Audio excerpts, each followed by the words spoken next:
693వ పాట వెళ్ళేదాం శ్రేష్ఠ దేశం నిజం.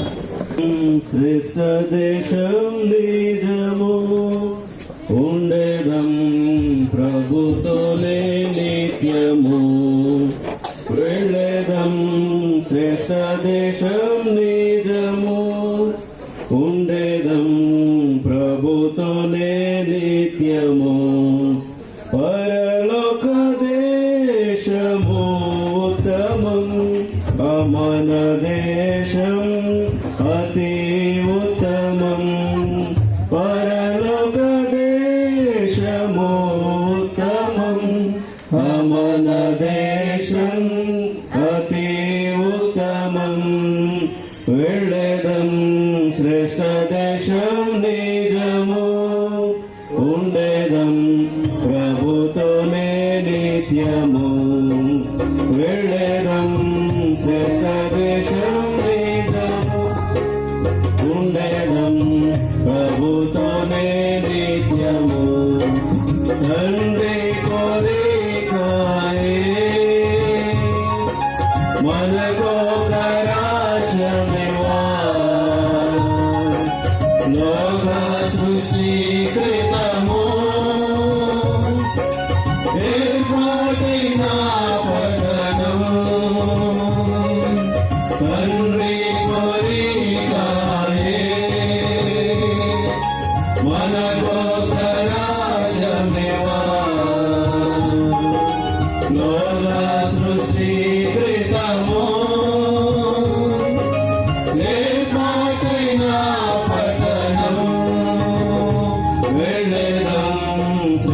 దేశం నిజము ఉండేదం ప్రభుతోనే నిత్యము.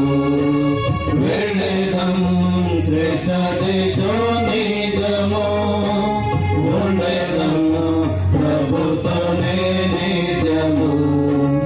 అద్భుత నగరమది ప్రభు నిర్మించినది.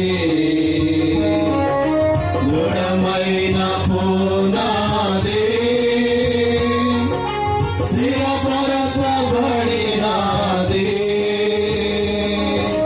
అద్భుత నగరమది ప్రభు నిర్మించినది. దృఢమైన పునాది స్థిరపరచబడినది.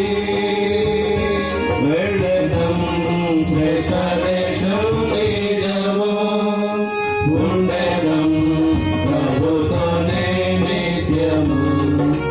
వెళ్ళేదం శ్రేష్ఠ దేశం నిజము ఉండేదం ప్రభుతోనే నిత్యము.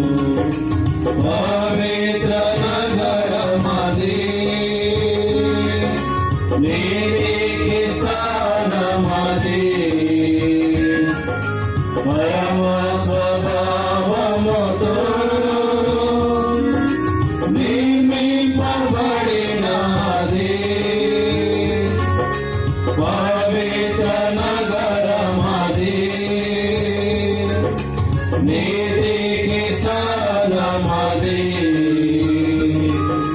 పరమ స్వభావముతో నిర్మింపబడినది. వెళ్ళేదం శ్రేష్ఠ దేశం నిజము ఉండేదం ప్రభుతోనే నిత్యము. వెళ్ళేదం శ్రేష్ఠ దేశం నిజము ఉండేదం ప్రభుతోనే నిత్యము. నిరంతరాజ్యమది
మనముండెదామసగా ప్రభుని చూసేదము ఆనందముండెదము ప్రభు సమానముగా మనముండెదామసగా వెళ్ళెదం శ్రేష్ఠదేశం నిజము ఉండెదం ప్రభుతోనే నిత్యము వెళ్ళెదం శ్రేష్ఠదేశం నిజము ఉండెదం ప్రభుతోనే నిత్యము దేశము ఉత్తమం మన దేశం అతి ఉత్తమం పరలోక దేశము ఉత్తమం మన దేశం అతి ఉత్తమం వెళ్ళెదం శ్రేష్ఠ దేశం నిజము ఉండెదం ప్రభుతోనే నిత్యము వెళ్ళెదం శ్రేష్ఠ దేశం నిజము ఉండెదం ప్రభుతోనే నిత్యము. 4వ అధ్యాయము 3వ వచనాన్ని కలిసి చదువుకుంటాము. అవును, నిజమైన సహకారి ఆ స్త్రీలు క్లేమెత్తోను నా ఇతర సహకారులతోనూ సువార్త పనిలోను నాతో కూడా ప్రయాసపడిన వారు గనుక వారికి సహాయం చేయమని నేను వేడుకొనుచున్నాను. ఆ సహకారుల పేర్లు జీవ గ్రంథమందు రాయబడి ఉన్నాయి. నేను 2009లో సేవకు వచ్చాను ఎస్టోల్కి. 2 సంవత్సరాలు తరబిది పొందిన తర్వాత కర్వాది గ్రామానికి వెళ్ళినప్పుడు ఏసురత్వ అంకులు నాకు ఏసురత్వ అన్న అంటాం, నాకు పరిచయం. ఎట్లంటే సువార్త, ఎక్కడ సువార్త అయినా కానీ అన్నా సువార్త అని అంటే అది ఇక్కడి నుంచి దాదాపు 9 వచ్చేవాడు. అంటే ఇక్కడ ఎన్ని గంటలు వేసాడో ఎన్ని గంటలకి సిద్ధపడేవాడో తెలియదు, కానీ 9 అనేది ఒంగోలులో దిగినప్పుడు 5:15 గంట 5:10 గంట వస్తుంది. ఆ టైంకి సుధాకర్ ఎక్కడున్నాడు అనేవాడు. ఎక్కడున్నానంటే నేను కర్ర నుంచి బయలుదేరుతున్నట్టే రా త్వరగా సువార్తకి వెళ్ళాలని ఎస్కోల్లో కలుసుకొని అట సువార్త పరిసరి విషయంలో నాకు తెలిసినంతలో మేము సేవకులందరికంటే కూడా ఆయన ఎంతో ప్రయాసపడ్డాడు. ఎందుకంటే మా కర్వాదిలో సువార్త కొరకే వ్యాను కాకుండా ఎక్సెల్ బండి అనేది ఒకటి కొనుక్కున్నాం. సువార్తకి ముందు మైక్ కట్టుకొని బ్యాటరీ యాంప్లిఫైర్ మధ్యలో పెట్టుకొని నేను డ్రైవింగ్ చేస్తుంటే ఉదయం మొదలుకొని సాయంకాలం వరకు 10 గ్రామాలని అలాగనే చెబుతాను వచ్చేవాడు. సుధాకరు, నేను అలిసిపోయాను, నువ్వు కాసేపు చెప్పాననేవాడు కాదు. మైకు ఎంతసేపు అయితే మనం ఆయనకి ఇస్తామో అంతసేపు దేవుని వాక్యాన్ని పాటలు పాడుకుంటానే వచ్చేవాడు. అయితే అంత వయసులో కూడా నాకు తెలిసినంతట్లో ఆయనతో కూడిన సావాసము చాలా చక్కగా ఆయన సువార్త పని పరిచయంలో పిలిపిలికి రాసిన పత్రిక 4:3 ప్రకారంగా ఆయన సహకారంగా దేవుని పని పరిచర్యగా ఎంతో సువార్తలో చాలా చక్కగా చేసేవాడు. ఎందుకంటే ఒకటి సువార్త పనే కాదు, దేవుని సేవకులు ఎవరైనా ఆర్థిక ఇబ్బందులు పరిస్థితులు ఉన్నారు అంటే వారిని ఎంతగానో పరామర్శించేవాడంటే అంతగా పరామర్శించేవాడు. ఎందుకని నేను చెప్పగలుగుతా, ఏదైనా అవసరం ఉందంటే అయ్యా పలానోళ్ళు సేవకులు చాలా ఇబ్బంది పడుతున్నారు సుధాకర్ అంటే తర్వాత ఆయన సహకారాన్ని ఆయన అందించేవాడు. ఏదైనా అవకాశం ఉంటే మేము కూడా అలా చేసేవాడు. ఎందుకనంటే పిలిపిలికి రాసిన పత్రిక 4:3 ప్రకారంగా నిజమైన సహకారుల పేర్లు జీవ గ్రంథంలో రాయబడి ఉంటాయని దేవుని వాక్యం మనకు తెలియజేస్తుంది. ఆయన ఈ దినము నిన్నటి దినమే ప్రభు మట్టి శరీరం భూమి మీద ఉంచబడి ఆత్మ దేవుని రాజ్యానికి చేరింది మహిమ శరీరంతోని నేను విశ్వాసంతో నమ్ముతున్నా. ఎందుకంటే ఆయనకు దేవుని పని పరిచర్యన్న ఎంతో ఆసక్తి. అంతేకాదు ఎంత తగ్గింపు కలిగిన వ్యక్తి అంటే మూడవది, మేము సువార్తకి వెళ్తే అన్న మీరు పెద్దవాళ్ళు కదా, కొంచెం ఏదైనా మనసు మీద పడుకుంటే దేవుని సేవకులు కింద పెట్టి మేమేడ పైన కూర్చోమంటావయ్యా? మేము కూర్చోం. మేము ఎక్కడైతే కూర్చుంటాం అక్కడ కూర్చునేవాడు, ఎక్కడైతే మేము పండుకుంటాం అక్కడే పండుకునేవాడు. తర్వాత సహోదరులు సేవకులందరితో కలిసి ఐక్యతతోటి మాట్లాడుతూ సంతోషంతో ప్రతి విషయంలో కూడా మాకు ఎంతో సంతోషం, ఆనందాన్ని ఇచ్చేవాడు. ప్రభునామలో మీకు వందనాలు. సింగరేఖంలో అన్న నాకు 2007 నుంచి తెలుసు. అంతకుముందు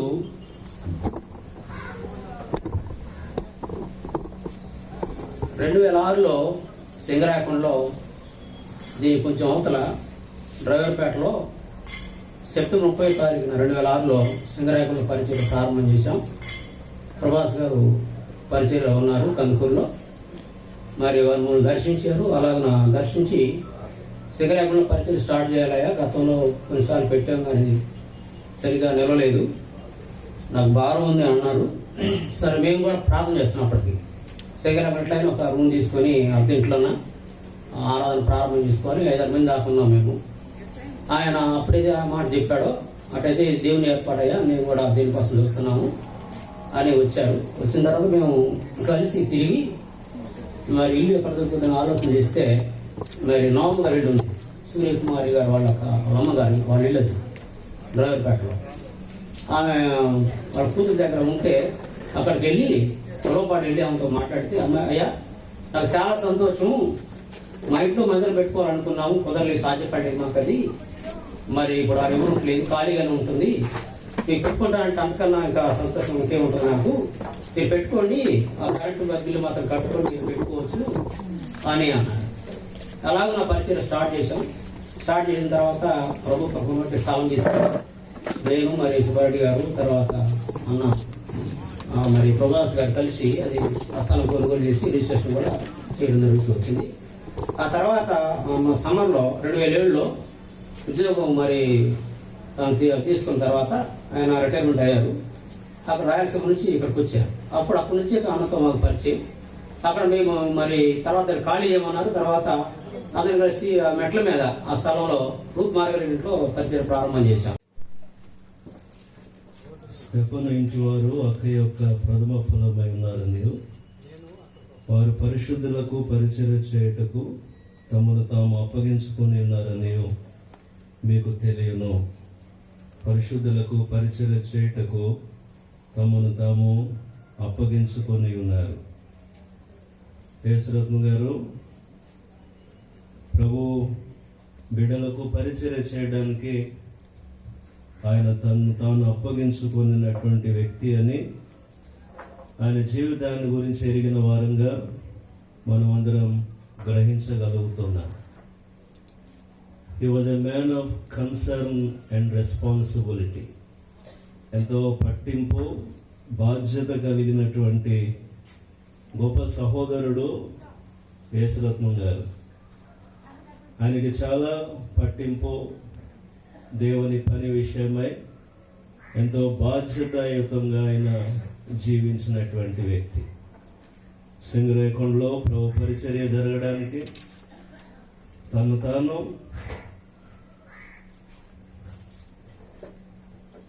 మానసికంగాను ఆర్థికంగాను భౌతికంగా కూడా తను తాను అప్పగించుకున్నటువంటి వ్యక్తి. ఇక్కడ పరిచర్య నిలబడే వరకు ఆయనకు అసలు నెమ్మది అనేదే ఉండేది కాదు. ఎక్కడ తిరగాలో దైవజనులతో పాటు ఆయన ఆయా స్థలాలకు తిరగడం, వాళ్ళతో వీళ్ళతో మాట్లాడడం, ఎక్కడికి వెళ్ళి ఎవరితో మాట్లాడాలన్నా కూడా ఆయన ముందు ఉన్నటువంటి వ్యక్తి.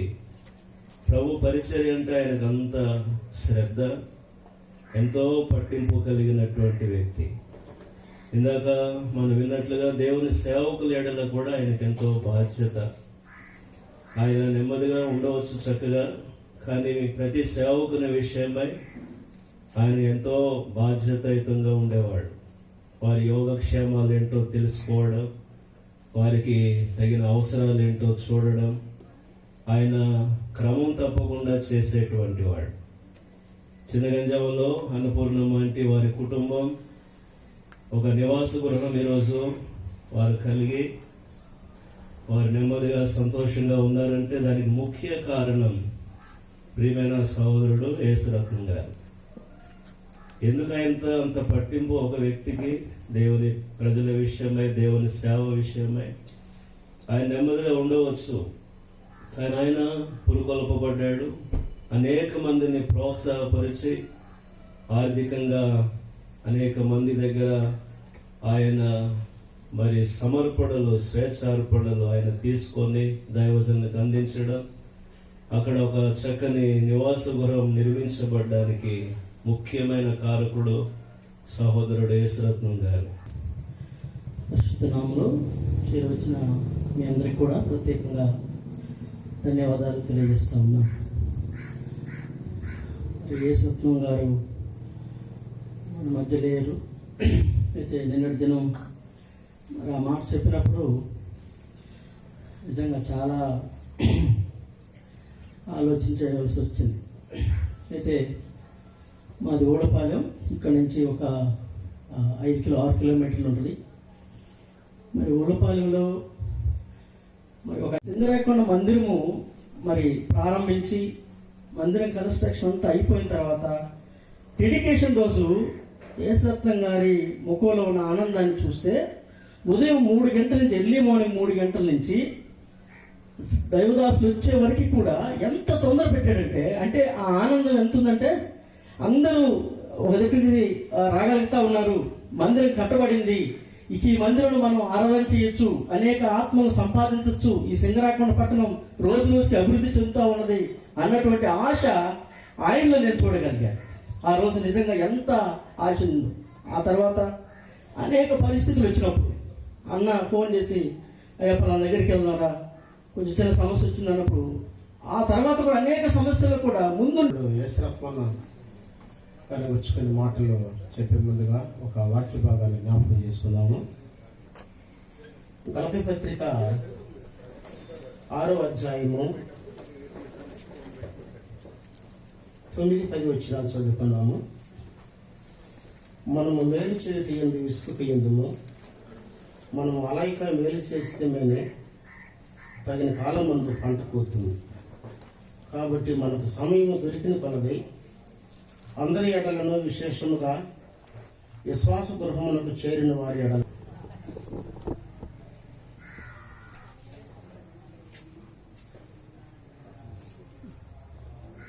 ప్రభునామంలో మీకందరికీ వందనములు. మమ్మల్ని ప్రేమించి, మా కుటుంబాన్ని ప్రేమించి, మరి ముఖ్యంగా డాడీని ప్రేమించి మీరు ఇక్కడికి వచ్చినందుకు ప్రభునామంలో మీకు వందనములు.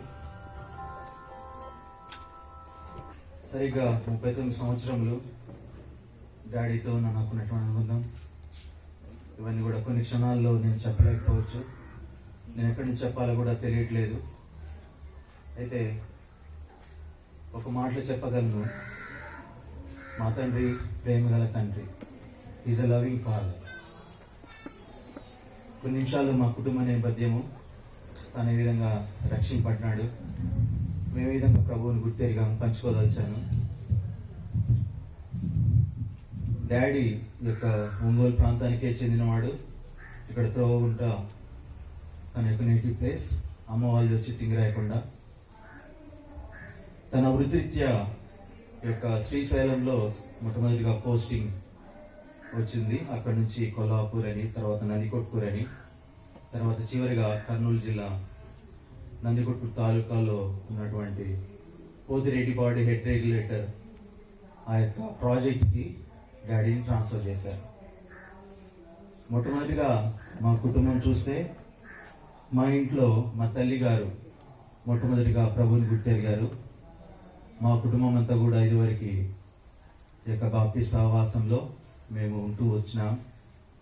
నిజమైన దేవుణ్ణి ఈ యొక్క నామకార్థమైన జీవితంలో ఉన్నప్పుడు బక్సింగ్ అంకుల్ ఆ యొక్క 1985 ఆ ప్రాంతంలో కర్నూలుకి ఈ యొక్క స్పెషల్ మీటింగ్స్కి వచ్చారు. అమ్మ నాన్నని ఎంతగానో ప్రాధాయపడింది ఆ యొక్క మీటింగ్స్ వెళ్తానని. అంటే అమ్మకు ఫ్రెండ్గా ఉన్నటువంటి ఆంటీ ఆల్రెడీ వెళ్ళొచ్చింది.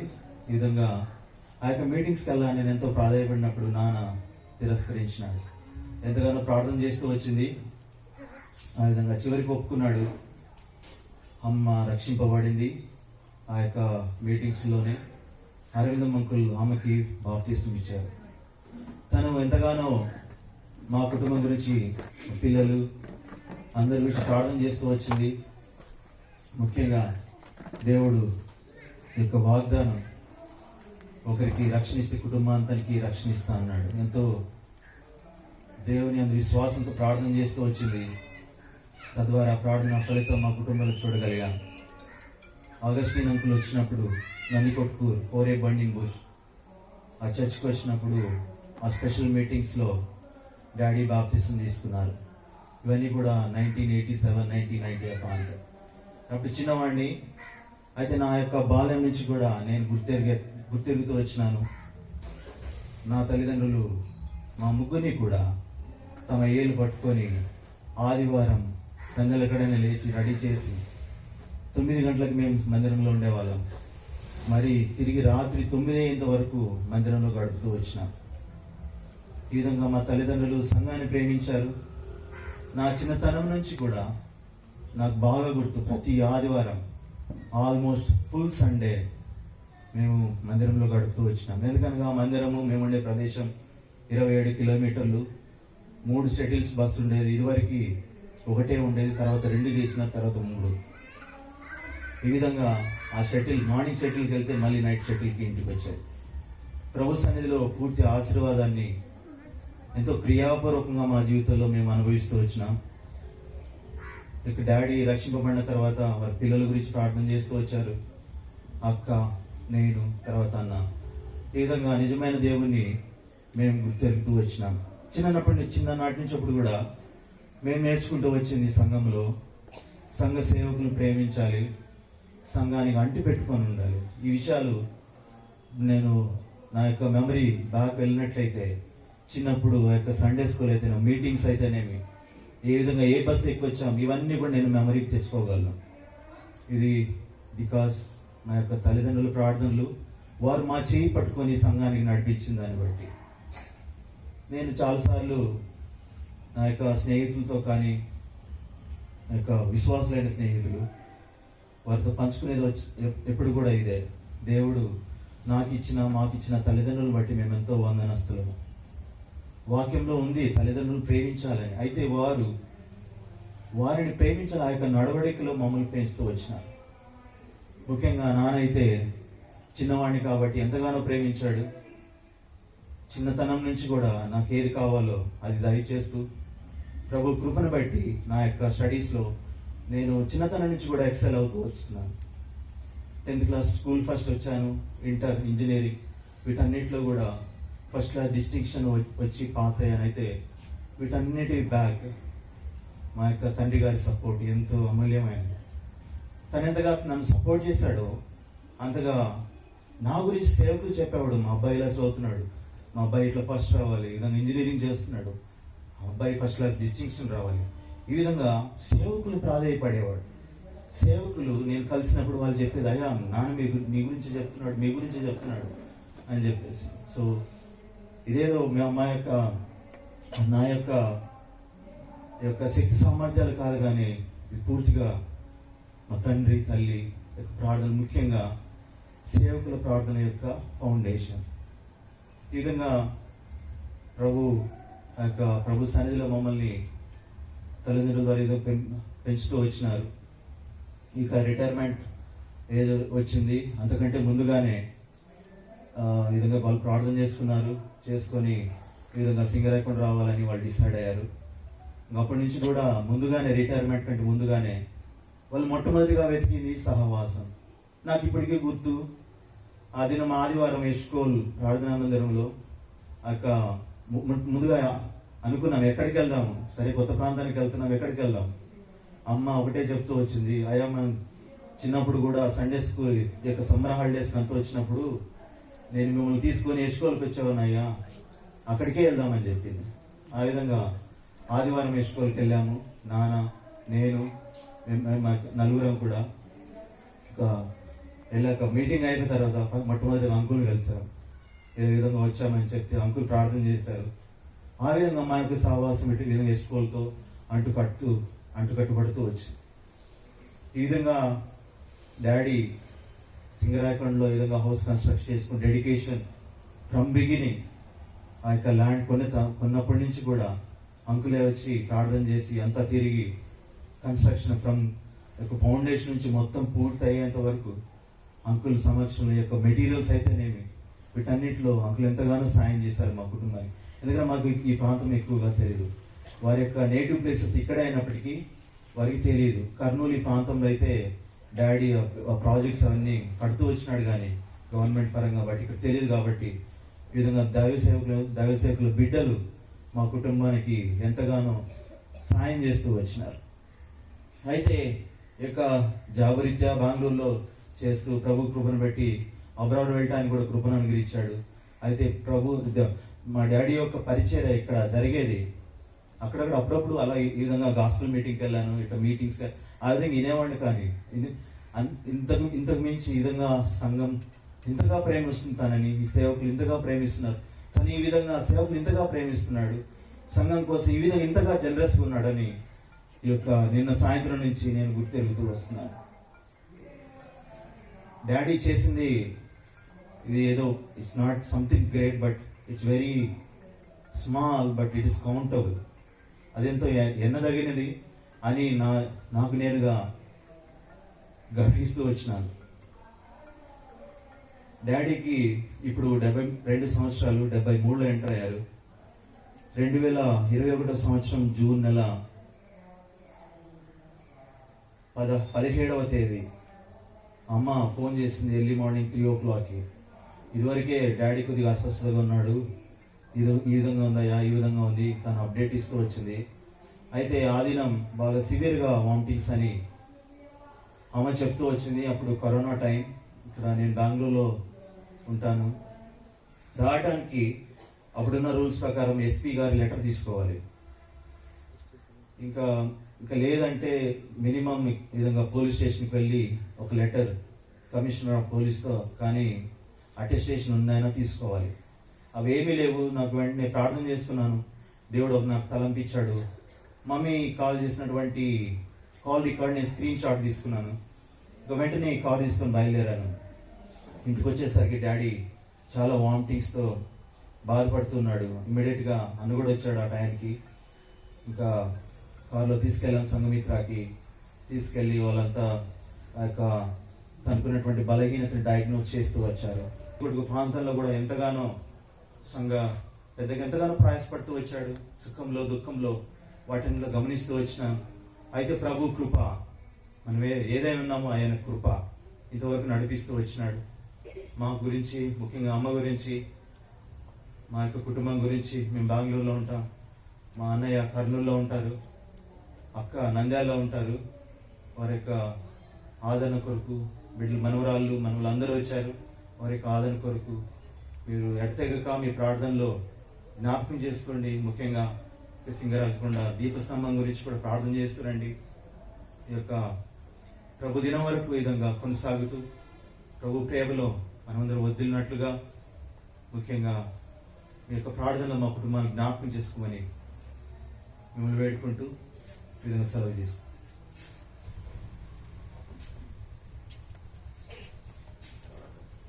అందరూ కూడా ఎక్కడో వారు అక్కడ నిమ్మలంగా కూర్చోవాలని మనం చేస్తున్నాం. మరికొన్ని నిమిషాలు సాక్ష్యాలు మనం వింటూ వచ్చాము. యేసత్వం గారి జీవితంలో వచ్చి వారితో మనకున్న పరిచయం, మనతో తనకున్నటువంటి పరిచయం, వీటాంటి గురించి మనం చాలా సంగతులు వింటూ వచ్చాం. నిశ్చయంగా అవన్నీ మనకెంతో హెచ్చరిక, మనకెంతో మాదిరి, ప్రోత్సాహాన్ని, మన ఆశీర్వాదానికి కారణమవుతుంది అని అందుకే ప్రభువును స్తుతించి ప్రభువును కనపరిచారు. ఇప్పుడు నేను మళ్ళీ ఇక సాక్ష్యమే చెప్పడం లేదు, కానీ అది ఒక మాట చెప్పడం అనేది నేను ఇప్పుడు మర్చిపోలేను. ఏంటంటే ప్రకాశం జిల్లాకు లో మరి నిర్మించబడినటువంటి మందిరాలు ఎన్నో ఉన్నాయి. సంఘాలు దాదాపుగా 47 అట్లా ఉండేటివి. అది 2000 సంవత్సరం వరకు. అక్కడి నుంచి ఇంకా సంఘాలు మరి వర్ధిల్లుతూ ప్రవర్తించాయి. దాదాపు 130 సంఘాల దాకా ఆయన పరిస్థితులు. తర్వాత స్థలాలు కొనడం, మందిరాలు కట్టడం, ఇవన్నీ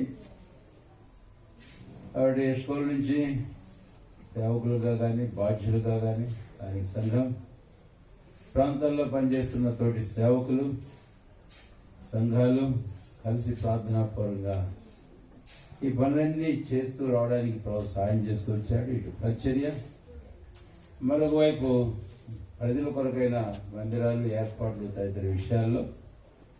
అయితే నేను చెప్పేది ఏంటంటే ఇన్ని స్థలాలు ఇన్ని మందిరాలు కట్టబడి చాలా సందర్భాల్లో అనేకమైన పర్యాయాలు నేను పదే వెళుతూ రావాల్సి వచ్చాయి.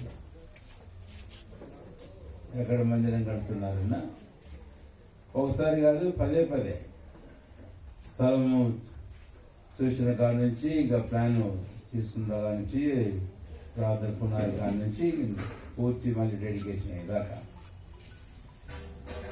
ఈ మధ్య కాలంలో చాగల్లో కూడా గో మందిరం కట్టబడుతూ ఉంది.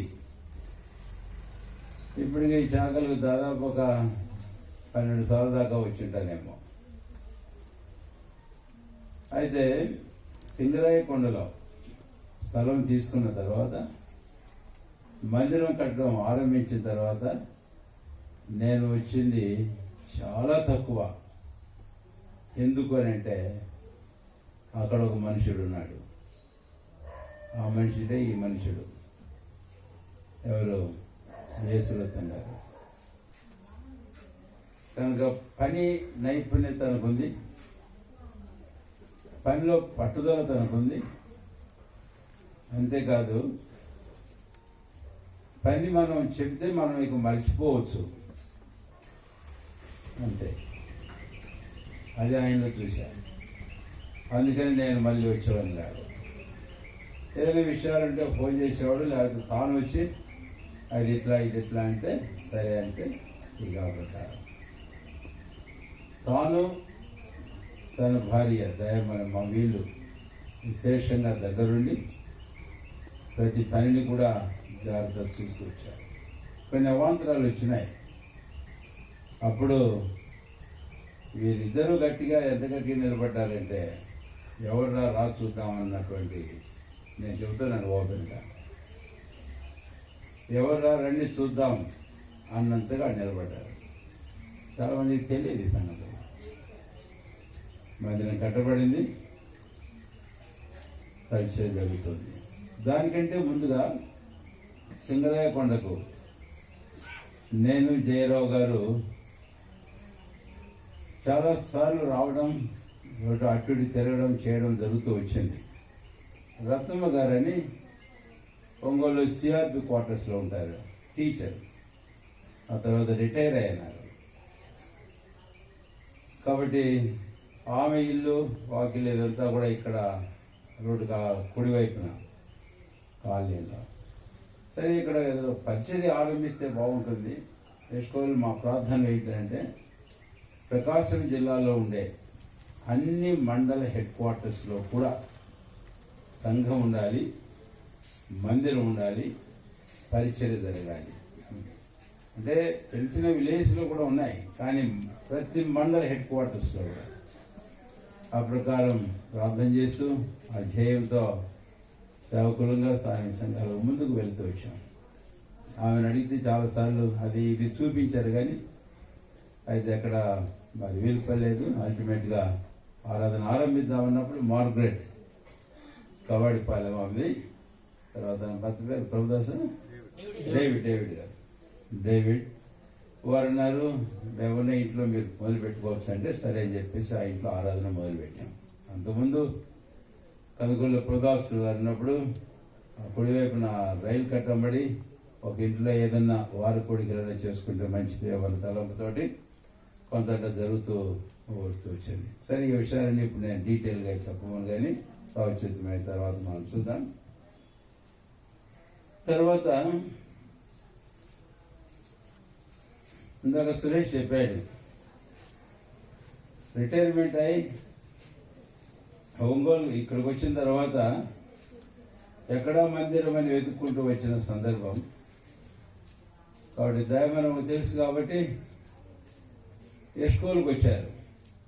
ఆరాధన అయిపోయింది, నేను దిగి కలుసుకుంటున్నాను. తర్వాత వీళ్ళు కలిశారు. ఇట్లా నందికొట్కూరు నుంచి రిటైర్మెంట్ అయ్యి వచ్చాము. ఇక్కడ మరి సింగరాయకొండలో ఉంటున్నామని అంటే చెప్పాను. అప్పటికి జస్ట్ మొదలు పెట్టాము, కొన్ని వారాలు అయిపోయింది.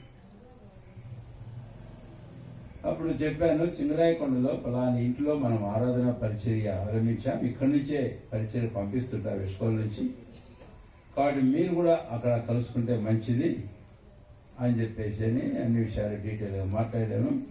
ఆ తర్వాత అప్పటి నుంచి ఇక్కడ కలిసి అన్ని విషయాల్లో కూడా వాళ్ళు బాధ్యత వహిస్తూ వచ్చారు. కాబట్టి ఆయన గురించి ఈ రెండు సంగతులు, ఎట్లా ఆయన మనతో సహవాసంలోకి వచ్చాడనే విషయం, రెండవది ఆయన సామర్థ్యాన్ని గురించి నేను చెప్పాను. వాస్తవానికి ఆయన కన్నా ఉండింటే నేను అనుకుంటేవాడిని, ఎక్కడ ఏ మందిరం ఎక్కడ కడుతున్నా కూడా యేసయ్య గారిని పంపిస్తే సరిపోయింది, ఎందుకంటే ఆయన చేయగలడు అన్నటువంటి నమ్మిక ఉండేది. కానీ తర్వాత కొంత వృద్ధాప్యమని ఇతర బలహీనతలు, కానీ అప్పటికి వెళుతూ ఉండేవాడు. చిరగంజాములో ప్రభుదాస్ గారి భార్య చెల్లెలకు ఒక ఇల్లు కట్టాలనుకున్నప్పుడు, నువ్వు పోయి చూడయ్యా అని చెప్పేసి అంటే వెళ్ళాడు, ఆ పని చూసేవాడు. తర్వాత ఇందాక దేవుని సేవకులు చెప్పారు, ఆయన సమర్పణతో కూడా ఆయన తెగువ సరి భయపడుతూనే చెప్తున్నాడు. ఎందుకంటే మామూలుగా ఎవరిని ఏ విషయం ఏ అవసరం గురించి మేము చెప్పము, అడగము కూడా. ఏమంటారో అని భయపడితే ఒకసారి వ్యాన్లో పక్కన కూర్చొని చిన్నగా అట్లా అన్నాడు. అప్పుడు నేను అన్నాను, సరే అదేదో మీరు చూసేటటువంటి బాధ్యత తీసుకొని చూడండి అన్నా. చాలా చేశాడు. ఈరోజు వాళ్ళు ఒక మంచి చక్కని ఇల్లు కలిగి ఉన్నారంటే దాని వెనుక యేసృతం గారు స్వతహాగాను ఇతరులను మరి ప్రోత్సహించి పురికొల్పి అలాగా ఆర్థిక పరంగా కూడా ఎంతో సమకూర్చి చేసిన దాన్ని బట్టి వారు ఈరోజు ఒక మంచి ఇల్లు కలిగి నివాసం చేస్తున్నారు. సరే, ఇక ఆయన సాక్ష్యానికి వచ్చి దేవుని సేవకులు రాత్రి కొంతమంది పంచుకుంటూ వచ్చారు, తర్వాత ఉదయకాలం కొంతమంది పంచుకుంటూ వచ్చారు. కనుక ఆయన ఈలాగా ఇప్పుడు రక్షించబడి ప్రభువులో కొనసాగుతూ ఎక్కడికి వచ్చినా ప్రభువులు స్థిరంగా ఉండి నిన్నటి ఉదయకాలం ఆయన ప్రభువులో నిద్రించాడు. ఇప్పుడు మరొక మాట చెప్పి ముందుకు వెళ్తాం. యేసృతం గారి జీవితంలో the most blessed day is yesterday. అంటే చాలా ధన్యమైన దినం. ఆయన 72 సంవత్సరాల వయసు కాలంలో జన్మించింది మొదలుకొని జీవించేంత కాలం ఈ 72 సంవత్సరాలు, సంవత్సరాన్ని 360 దినాలు లెక్కేస్తే ఎన్ని దినాలు, అన్ని దినాలలో కంటే నిన్నటి దినం యేసృతం గారి జీవితంలో ది మోస్ట్ బ్లెస్సెడ్ డే, అత్యంతమైన ఆశీర్వాదకరమైన దినము అని చెప్పాలి. చాలా మందికి అర్థం కాదు, అర్థం చేసుకోండి ఎందుకన్నా అన్నమాట. పోతాం వాక్యానికి. మనం ఒక మిషనరీ గారు, దైవజనుడు, ఆయన ఇండియాకు వచ్చి కూడా మరి ఈ సంఘాల్లో కూడా దేవుని సేవలు సహకరిస్తూ వచ్చిన వ్యక్తి. ఆ తర్వాత రిటైర్ అయిన తర్వాత ఒక వృద్ధాప్య ఆశ్రమంలో ఉన్నారు. వాళ్ళు అలాగే ఉంటారు. భార్యాభర్తలు ఇద్దరు ఉండేవారు. అయిన తర్వాత వన్ ఫైన్ డే భార్య ప్రభువులో నిద్రించింది. ఏ రోజు నిద్రించింది అని అంటే ఆమె బర్త్డే రోజు ఆమె చనిపోయింది. అప్పుడు ఈ దైవజనుడు ఏమన్నాడంటే, oh what a wonderful God is. దేవుడు ఎంత అద్భుతమైన దేవుడు. రెండవది, ఆయన తన దాసురాలకి ఎంత అద్భుతమైన ఈ గిఫ్ట్ ఇచ్చాడు. ఈ రోజున ఏ రోజు? ఈరోజు బర్త్డే గిఫ్ట్ కాదు, డెత్ డే గిఫ్ట్. నిజమైన క్రైస్తవుల జీవితంలో మరణం అనేది the wonderful and most blessed gift. అద్భుతమైన, అత్యంత ఆశీర్వాదకరమైన ఈవి నిజమైన క్రైస్తవులకి మరణం. అందుకే నేను ఆ మాట వాడా. యేసుక్రీస్తు గారి బైబిల్ కూడా చెబుతుంది. ఆ దైవజనుడు చెప్పాడంటే ఆయన భార్య విషయంలో ఆయన ఆ మాట చెప్పాడు కాబట్టి నేను ఆ మాట జ్ఞాపకం వచ్చి నేను చెప్తున్నాను. బైబిల్ కూడా చెబుతుంది, ఒకని జన్మదినము కంటే మరణదినమే ఇంకేముందండి, నేను ఇంకెక్కువ చెప్పాలన్నా. కాబట్టి యేసుక్రీస్తు గారిని గురించి మనము చింతపడడం, ఏడవం, బాధపడడం లేదు. కాకపోతే మనకంటూ చాలా ఫీలింగ్స్ మన హృదయంలో మేఘాల్లాగా అది తిరుగుతూ ఉంటాయి. ఎందుకు అంటే ఆయన ఉంటే ఇది జరిగేది, అది జరిగేది, బాగుండేది, సహకారిగా ఉండేవాడు, పరిచర్య ఇతర విషయాల్లో. ఒక వ్యక్తి పోవడం ద్వారా ఒక కొంత లోటు అనేది ఏర్పడింది కదా అన్నటువంటిదే తప్ప ఆయన మరణించినందుకు చింతించే పనే లేదు. ఆయన శరీరంలో నిద్రించినందుకు చింతించే పనే లేదు. నేను ఇందాక చెబుతూ ఆ బయట లోపల ఎవరో మాట్లాడేది, మాయ్ ఆ లోపల ఎవరో బయటికి రండి, లేకపోతే కాముగా కూర్చోండి.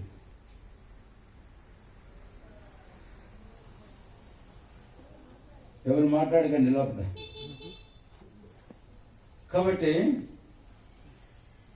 మన యేసుక్రీస్తు గారి జీవితంలో అదేదో ధన్యమైంది. మహాజ్ఞాని చెప్పాడు, ఒక జన్మదినము కంటే మరణదినము మేలని. సరే, ఇప్పుడు మనం కొన్ని విషయాలు దేవుని వాక్యానికి వెళ్తాం.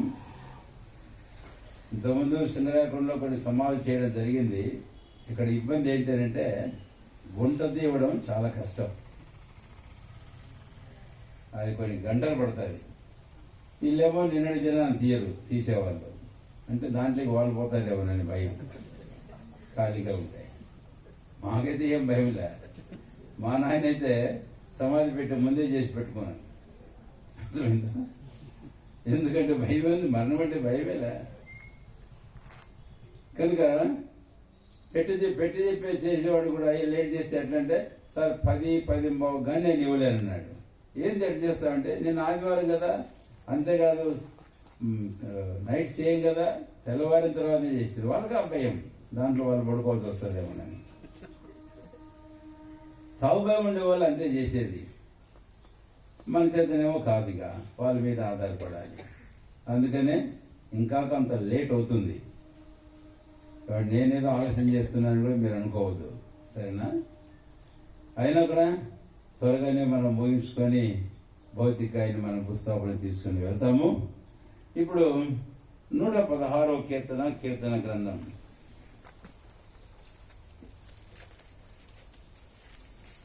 కీర్తన గ్రంథం 116వ అధ్యాయం 15వ వచనం. ఈ ఫ్లెక్సీ మీద కూడా వేశారు, అక్కడ కూడా ఎంట్రన్స్ లో పెట్టారు. ఆ క్రింద ఒక వచనం క్రిందనే అక్కడ ఈ మాట రాశారు, యెహోవా 15వ వచనం, యెహోవా భక్తుల మరణం ఆయన దృష్టికి విలువ గలది అని. మరణము విలువ గలది అనే మాట మీరు ఒప్పుకుంటారా? మరణం విలువ గలది అంటే జీవితం విలువ గలదని మనం అనుకుంటాం. అయితే దేవుని వాక్యం చెబుతుంది మరణము విలువ కలిగినటువంటి మరణం. అంటే డెత్ ఈజ్ ప్రెషస్, ప్రశస్తమైంది. ఎంత విలువ అంటే ఇంకోటి ఇందాక నేను చెప్పా, దానికి ఇంత విలువ అని చెప్పలేము, ఒకవేళ అమూల్యం చెప్పచ్చేమో. అంటే ఇంత విలువ అని మనం దానికి కట్టలేము. అవును, నిజమే. ఈ మాటలు చాలామందికి నమ్మడానికి చాలా కష్టంగా ఉంటుంది. కనుక మరణం అనేది విలువైనది అని ఇక్కడ రాయబడుతుంటే నేను ఇంకో మాట కూడా చెప్పాలని కోరుతున్నా. అందరి మరణము విలువైంది కాదు అనేది ఇక్కడే మనకు అర్థమవుతుంది. కాబట్టి కొందరి మరణం విలువగలది, చాలామంది మరణం విలువ లేనిది, లేకపోతే కనుక హీనమైనది అని చెప్పాలి. ఇదేమో ఘనమైనది, అదేమో హీనమైనది అని. ఎందుకు? కొంతమంది మరణం విలువగలది. యేసుక్రీస్తు గారిని గురించి చెప్తే ఆయన మరణం అదెంతో విలువగలది అని. 1-2 మాటలు చెబుతాను. ఎందుకని ఆయన మరణం అంత విలువ కలది అని అంటే ఆయన విలువది, ఆయన విలువది. పేతురు రాసిన మొదటి పత్రిక 1వ అధ్యాయం 19వ వచనంలో 18 చివరిలో క్షయమైపోవు వెండి బంగారు వంటి వస్తువుల చేత మీరు కొనబడలేదు. ఈ మాట వాడుతున్నాను నేను. మీరు కొనబడలేదు. అయితే దేని చేత మీరు కొనబడ్డారు? అమూల్యమైన రక్తం చేత, అనగా నిర్దోషమును నిష్కలంకమునకు గొర్రెపిల్ల వంటి క్రీస్తు రక్తము చేత మీరు కొనబడి ఉన్నారు. ఈయన ఖరీదు ఎంత తెలుసా? యేసుక్రీస్తు గారి ఖరీదు ఎంత? చెప్పండి, మీరే చెప్పండి. అమూల్యమైనది. ఎందుకు అనంటే ఆయన అమూల్యమైన రక్తం చేత ఆయన సంపాదించమన్న వ్యక్తి కనుకనే ఆయన అమూల్యమైన వాడు. ఆయన మరణము అమూల్యమైంది అని. యెహోవా భక్తుల మరణం ఆయన దృష్టికి ఎంతో విలువ గలది. ఎందుకు అంత విలువ గలది అంటే తాను విలువ పెట్టి కొనబడినటువంటి వ్యక్తి. ఆ విలువ ఏమిటో కాదు, అపారమైనటువంటి క్రయము చేత తాను సంపాదించబడ్డాడు అని. అందుకని ఆయన మరణం కూడా, ఆయన జీవం అయితే జీవితం, చివరికి ఆయన మరణము అలాగే విలువ కలది అని. ఇక్కడ మరొక మాట జ్ఞాపం చేస్తాను. యెహోవా భక్తుల మరణం చెప్పండి, ఆయన దృష్టికి. ఎవరి దృష్టికి? ఎవరైనా యేసుప్రభు వారి దృష్టికి అది ఎంతో విలువ కలది. ఎందుకు అంటే ఆయన అంటాడు, ఇప్పుడు నేను నా ప్రాణం పెట్టి యేసుక్రీస్తు గారిని నా రక్తం ఇచ్చి నేను కొన్నాను, నా సొత్తు. బైబిల్లో దేవుడు రక్షణ పొందిన వారు ఏమన్నాడు? మీరు నా సొత్తు. 1 పేతురు 2వ అధ్యాయంలో 9వ వచనంలో చూస్తే అక్కడ దేవుని సొత్తైన the peculiar treasure of God, English ఇంకా బాగుంది. కాబట్టి బహు విశేషమైనటువంటి అమూల్యమైన దేవుని ధనం మీరు. యేసుక్రీస్తు గారు ఆయనే. నిజమే, దైవ గారికి భర్త సుధాకర్, అలాగే అమ్మాయి పేరు దీనా, తర్వాత సురేష్, వీళ్ళకు తండ్రి, ఇంకా తాత, రక్త సంబంధం మనకు కూడా ఆయన.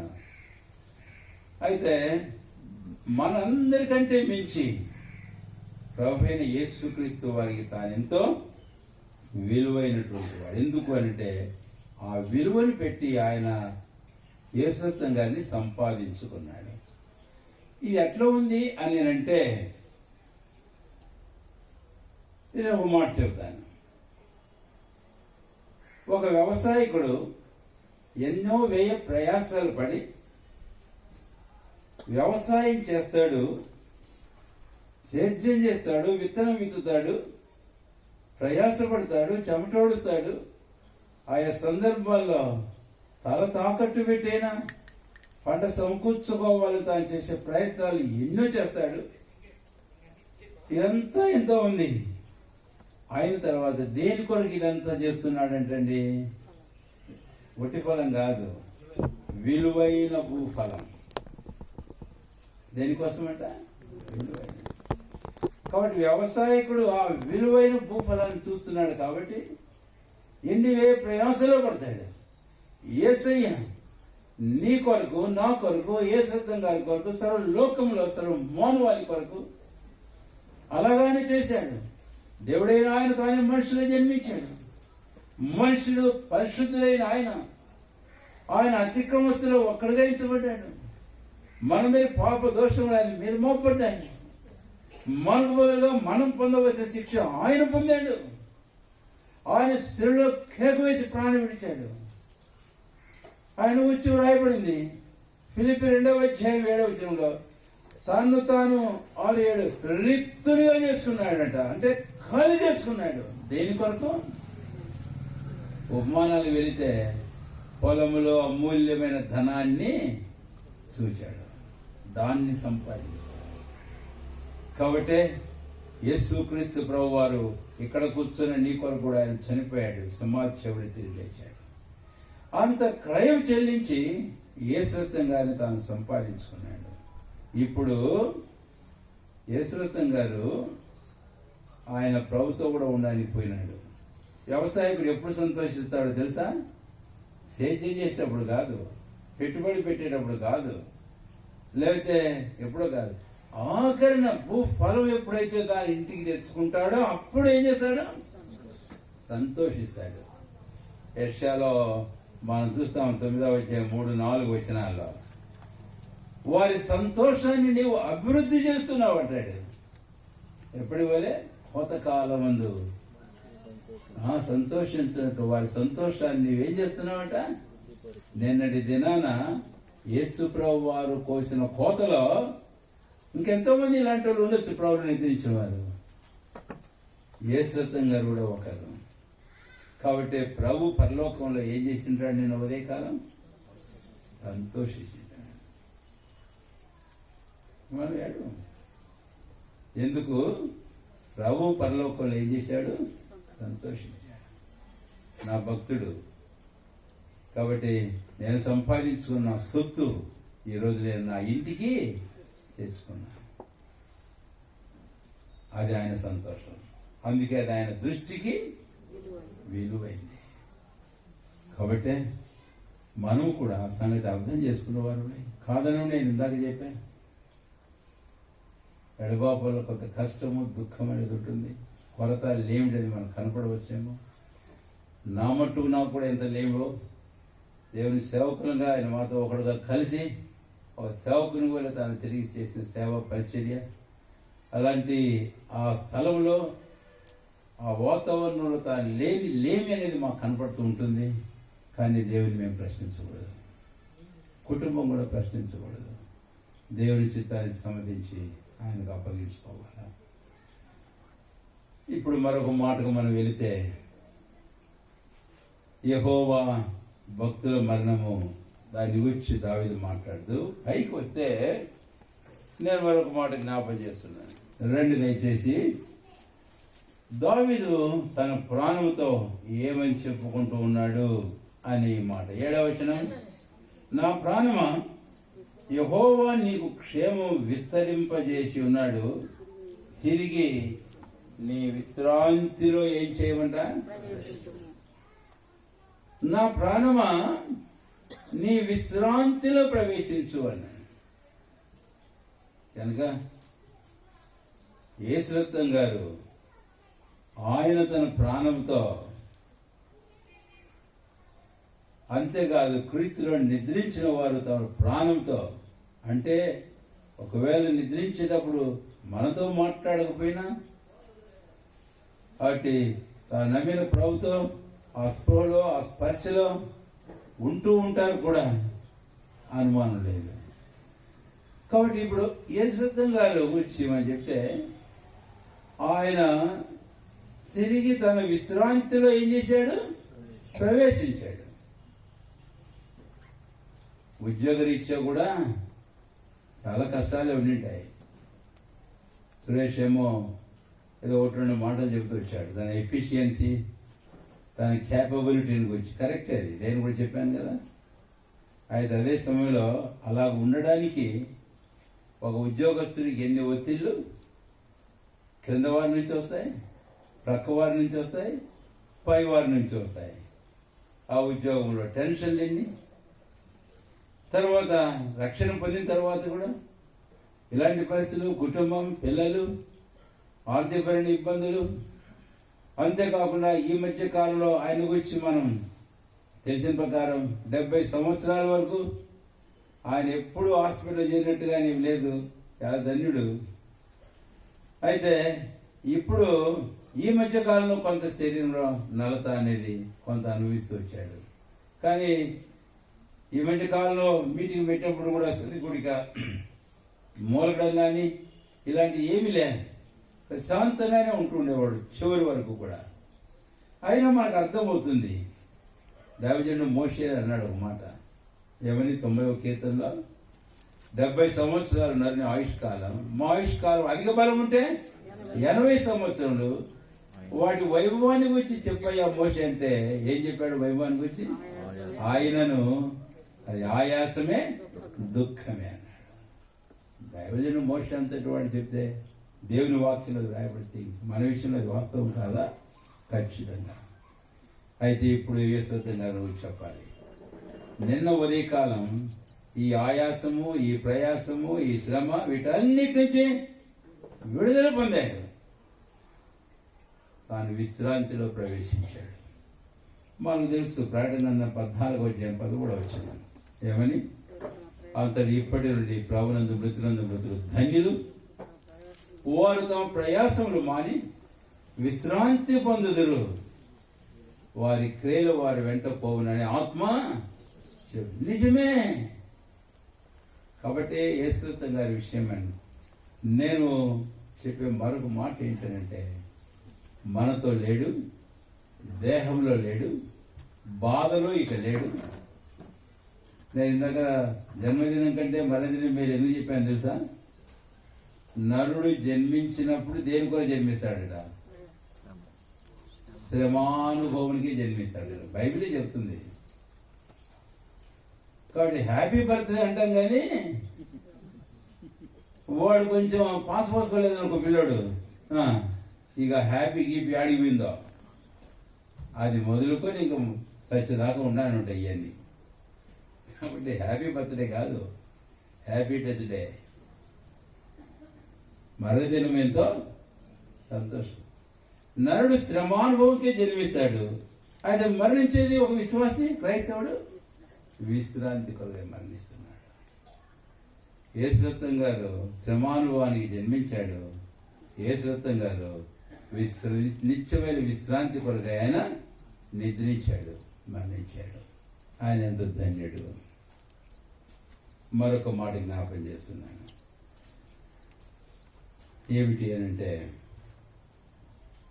అక్కడే అదే అధ్యాయంలో మరొక మాటకు మనం వస్తాం. 9వ వచనం, సజీవులున్న దేశంలో యెహోవా సన్నిధిని నేను కాలము గడుపును.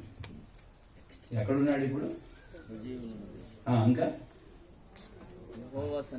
అది ఇంకా ప్రాముఖ్యమైనది. కాబట్టి నేను ఇంకా కాలం గడుపుతాను. ఎక్కడ కాలం గడుపుతానట? యెహోవా సన్నిధిని. యెహోవా సన్నిధిని నేను కాలం గడుపుతాను. మరి ఇంతకాలం ఈ లోకంలో జీవించిన 72 సంవత్సరాల కాలం ఇది కాదనం. ప్రభు నమ్ముకున్నాడు. ప్రభు సన్నిధి ప్రార్థన చేసుకునేవాడు, ఆరాధన చేసేవాడు, పరిచయం చేసేవాడు. నిజమే. అయితే దేహంలో ఉంటూ వచ్చాడు కదా. దేవుని వాక్యం ఏం చెప్తుంది తెలుసా? 2 కొరింథీ 5వ అధ్యాయము 8వ వచనమా? ఇక్కడ పౌలు అపోస్తలుడు కొరింథీ సంఘానికి రాస్తే మాట అంటాడు. 2 కొరింథీ 5వ అధ్యాయం చదవండి. దేహంలో ఉన్నంత కాలం దేహమందునను దేహం విడిచినను ఆయనకి ఇష్టమై ఉండవల్లని 9కి పోయినావను ఈ దేహములో నివసించుచున్న ఈ దేహములో నివసించుతున్నంత కాలము ప్రభువునకు దూరముగా ఉన్నాము. వినండి ఆ మాట. ఈ దేహంలో నివసించుతున్నంత కాలము ప్రభుకు దూరంగా ఉన్నాం. నిన్నటి ఉదయకాలం వరకు యేసురత్నం గారు ప్రభుకు దూరంగా ఉన్నాడు. అంటే ఒక పాపిని మానవుడు దూరంగా ఉన్నట్టు కాదు ఆయన దేహంలో. అయితే నిన్నటి ఉదయకాలం ఎప్పుడైతే మరణం అనేది తన జీవితంలో వచ్చిందో అప్పుడేమైనాడట? తర్వాత చదవండి. ఇట్లు ధైర్యం కలిగి ఈ దేహాన్ని విడిచిపెట్టి ప్రభువునొద్ద నివసించుటకు ఇష్టపడుచున్నాడు. అది సంగతి.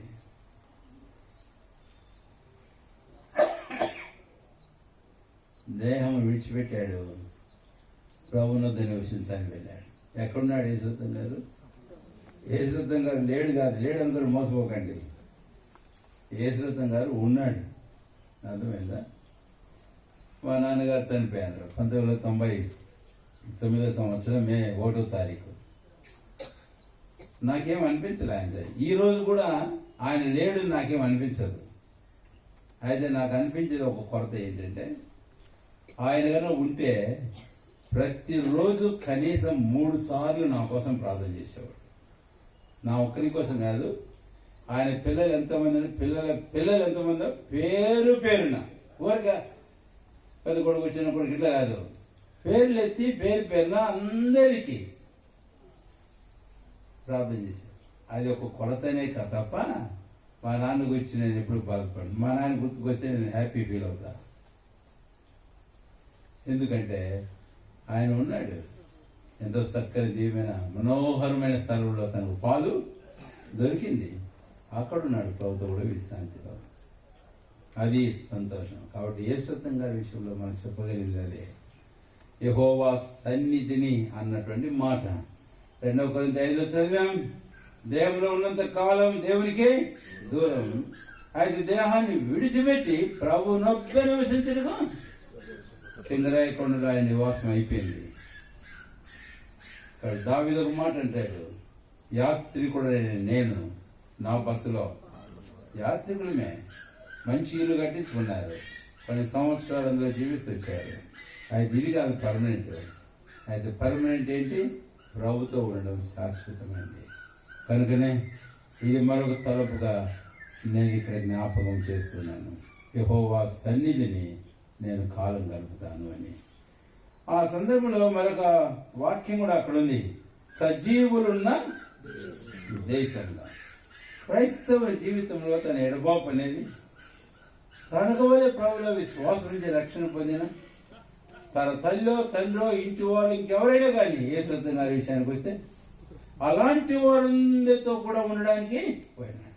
దయచేసి గుర్తుంచుకునే మాట, మరణము ఏం చేస్తుంది? ఎడబాపును తెస్తుంది. అయితే ఒక దినం ఉంది, ఇప్పుడు యేసురత్నం గారు తాను మరణించడం, మనల్ని ఎడపాయడం. అయితే తాను మరణించడం, చెప్పండి ఇంకేంటో ప్రభు గారు చెప్పాల్సింది. ఇప్పుడు అబ్రాహ్ముని గురించి, ఇస్సాకుని గురించి, యాకోబుని గురించి ఏమని చెప్పారు? తన పీతరు స్వజనుల యొద్దకు చేర్చబడెను. ఎక్కడ చేర్చబడ్డాడంటే, కాబట్టి యేసురత్నం గారు కూడా తనకంటే ముందుగా తన ఇంటి వారు, తన తల్లిలో, తన తండ్రో, ఇంకెవరో, లేక తన బంధువులో, అంతేకాదు తన తోటి మరి ప్రభు పనివారు, విశ్వాసులో, వాటి వారు ముందుగా వెళ్ళిపోయిన వాళ్ళు ఎంతోమంది ఉన్నారు. అయితే ఇప్పుడు ఆయన ఎక్కడ పోయినాడు తెలుసా? వారందరి దగ్గరికి ఉన్నాయి.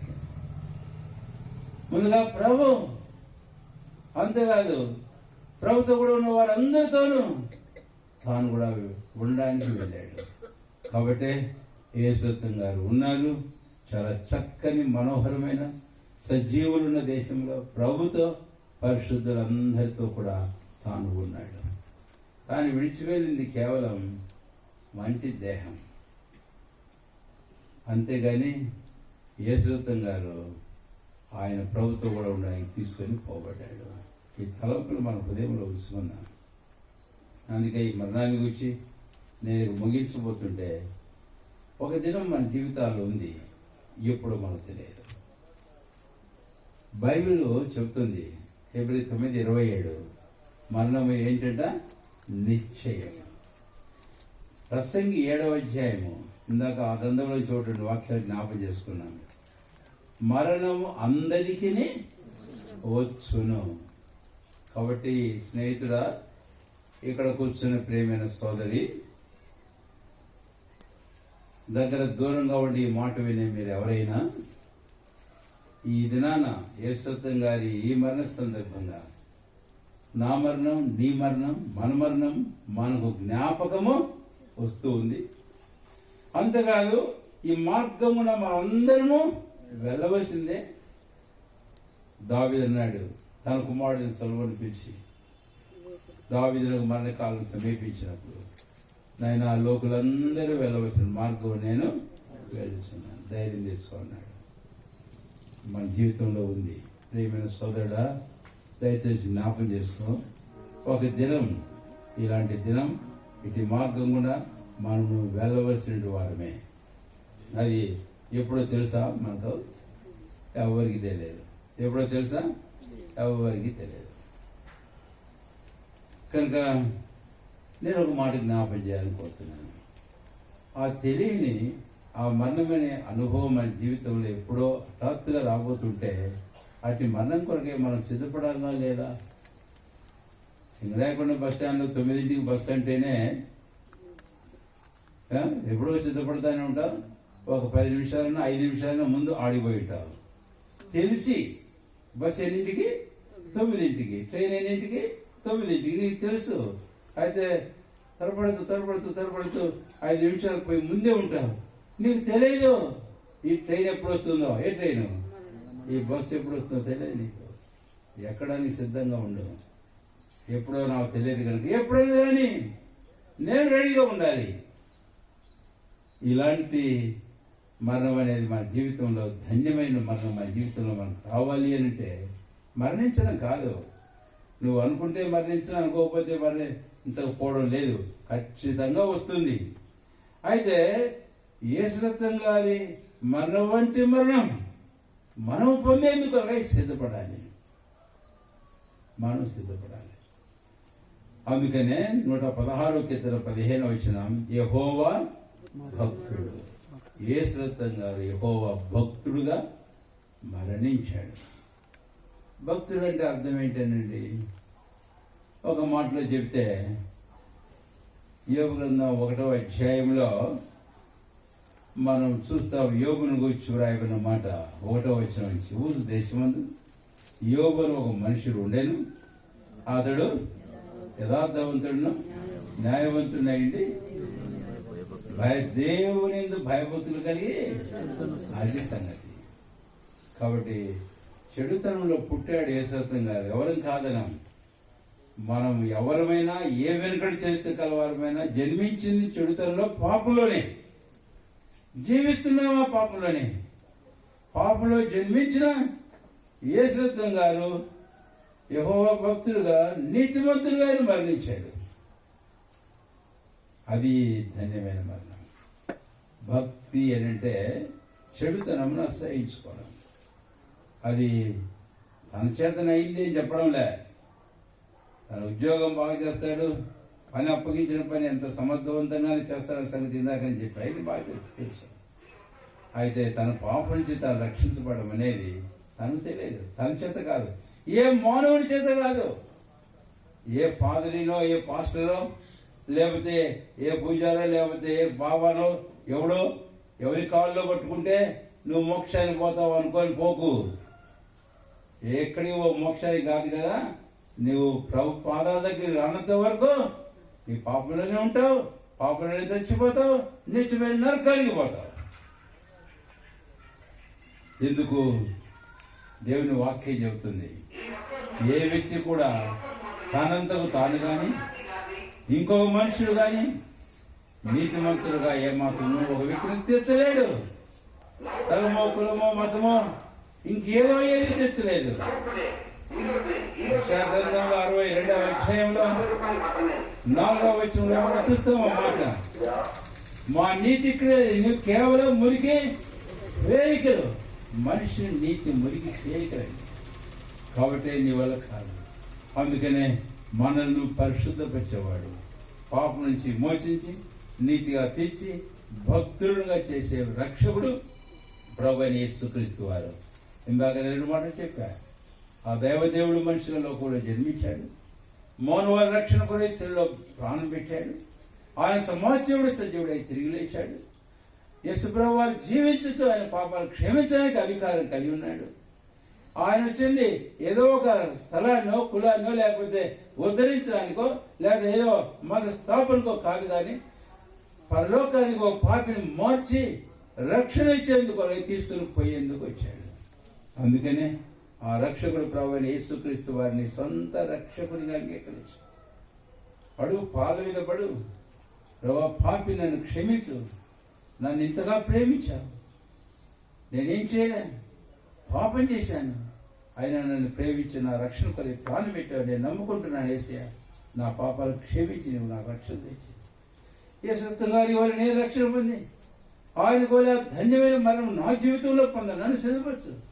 అది ఎప్పుడు వస్తుందో తెలియదు, అయితే అది ఎప్పుడన్నా రాని దానికి నేను భయపడక అలాగ నేను కూడా నిద్రించి నీతో మోక్షంలో పరలోకంలో సదాకాలం విశ్రాంతిలో నా ఆత్మ ఉండినట్లు నన్ను రక్షించయ్యా. పశ్చాత్తాపడి ప్రాధేయపడు ప్రభును, అప్పుడు ప్రభు నీ ప్రార్థన వింటాడు, ఆయన నీ పాపాలు క్షమిస్తాడు, నీకు రక్షణ ఇస్తాడు.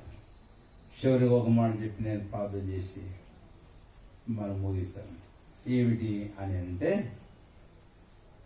2 కొరింథీ 5వ అధ్యాయం ఇందాక 1వ వచనం చదివాం, 7వ వచనము, తర్వాత 8వ వచనం, అయితే 9వ వచనం చదవండి. కావున దేహమందున్నను దేహమును విడిచినను ఆయనకు ఇష్టలమై ఉండవలెనని మిగులు అపేక్షించుచున్నాను. కాబట్టి గుర్తుపెట్టుకోండి, దేహమందు ఉన్నవారమైన మనం, ఆయన దేహం విడిచేశాడు, ఒక దినం రాబోతుంది మనం కూడా దేహాన్ని విడిచిపెట్టాలా. అయితే దేహమందు ఉన్నట్టు మనం ఏమి మన జీవిత తీర్మానం అయి ఉండాలి చెప్పండి? నేను దేవునికి ఇష్టంగా ఉండాలండి, అంతే. దేవునికి ఇష్టనిగా నేను ఉండాలి. యేసుక్రీస్తు గారు చివరి వరకు అలా ఉంటూ వచ్చారు. ఇష్టడు అనే విషయాన్ని గురించి నేను ఇంక ఉపదేశం ఏం చేయబడలేదు, కానీ అయితే ప్రభువైన యేసుక్రీస్తు వారు సాక్ష్యం పొందాడు. ఇక్కడ పైన కూడా ఒక మాట రాసినట్టున్నారు, అతడు దేవునితో నడిచిన తర్వాత దేవుడు అతన్ని అయితే పోకముందు ఒక సాక్ష్యం పొందాడు. అవును, ఏమని సాక్ష్యం పొందాడు? దేవునికి ఇష్టడు అన్న సాక్ష్యాన్ని పొందాడు. అదే యేసుక్రీస్తు గారి విషయంలో చెప్పదాము. అందుకని ప్రభువైన యేసుక్రీస్తు వారు ఇలాగా సాక్ష్యం పొందాడు అనే విషయానికైనా మనం వస్తే కనుక ఒక తలంపు నేను మీకు చెబుతాను క్లుప్తంగానే. హెబ్రీ పత్రికలో 10వ అధ్యాయంలో 5 నుంచి 10 వచనాల వరకు ఒక ప్రాముఖ్యమైన భాగం మనం చూస్తాం. అందులో ఒక మాట ఏమిటంటే, దేవా నీవు నాకు ఒక శరీరం, నీవు బలి నైవేద్యమును కోరలేదు, అది నీవు నాకు ఒక శరీరమును అమర్చితివి, పూర్ణ హోమములను నీకు ఇష్టమైనవి కావు. ఆ తర్వాత నన్ను గురించి వ్రాయబడిన ప్రకారం నేను నీ చిత్తము నెరవేర్చాలని నేను వచ్చానన్నాడు. అటొక మాట జ్ఞాపం చేస్తున్నాను, దయచేసి గమనించు. రక్షణ పొందిన విశ్వాసమైన మనం, ప్రాముఖ్యంగా ప్రభు కార్యాలు ఉండే మనం ఈ మాట మన జీవితంలో అనుదినం చెప్పేవారని ఉండాలి. ఏమాట? దేవా నీ చిత్తం నెరవేర్చడిగా నేను వచ్చిన. యేసయ్యకు దేహాన్ని అనుగ్రహించాడు తండ్రి, దేహంలో లోకంలో జన్మించాడు. ఎందుకు? తండ్రి చిత్తాన్ని నెరవేర్చడానికి. కాబట్టి ఇది నాకు నీకు బోధ, హెచ్చరిక. మనుషుల చిత్తం కాదు, నీ చిత్తం కాదు, నీ ఇష్టం కాదు, దేవుని యొక్క చిత్తాన్ని నువ్వు నెరవేర్చు. అందుకే దేవుడి దేహాన్ని మనకిచ్చాడు. ఇప్పుడు యేసుక్రీస్తు గారు ఏమైనా చేయగలడా? ఏమి చేయలేడు. ఎందుకు? ఆయన దేహంలో లేడు. ఉన్నంత వరకు చేశాడని మనం ఇందాక అనేక సాక్ష్యాలు మనం వింటూ వచ్చాం. అవును, నిజమే. ఒకరోజు రాబోతుంది, మనం కూడా ఈ దేహంలో ఉన్నాం. ఈ దేహాన్ని విడిచిపెడదు. ప్రాణం దేహంలో ఉన్నంత వరకే దేహము ప్రయోజనకరం. ప్రాణం పోయితే ఈ దేహం దేనికి పనికిరాదు. కాబట్టి ప్రాణం నీలో ఉన్నంత వరకు నీ దేహాన్ని జాగ్రత్తగా వాడుకో.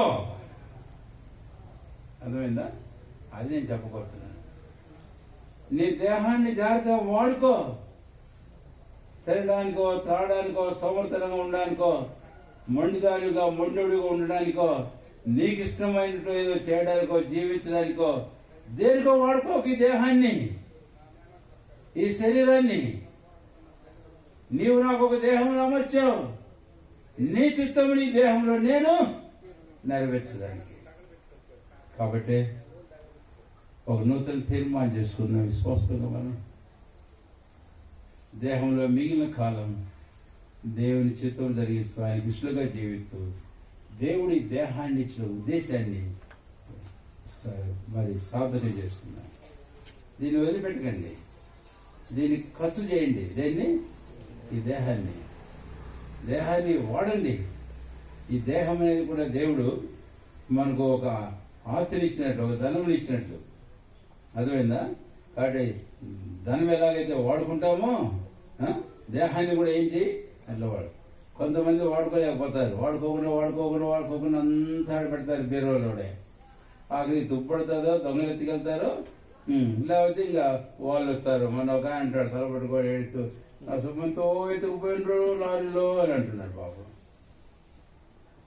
ఒకరోజు వస్తుంది మరణం, ఎత్తుకుపోతుంది నీ దేహాన్ని తీసుకుపోతుంది. కాబట్టి ఈ దేహంలో ఉన్నంత వరకు, దేహమా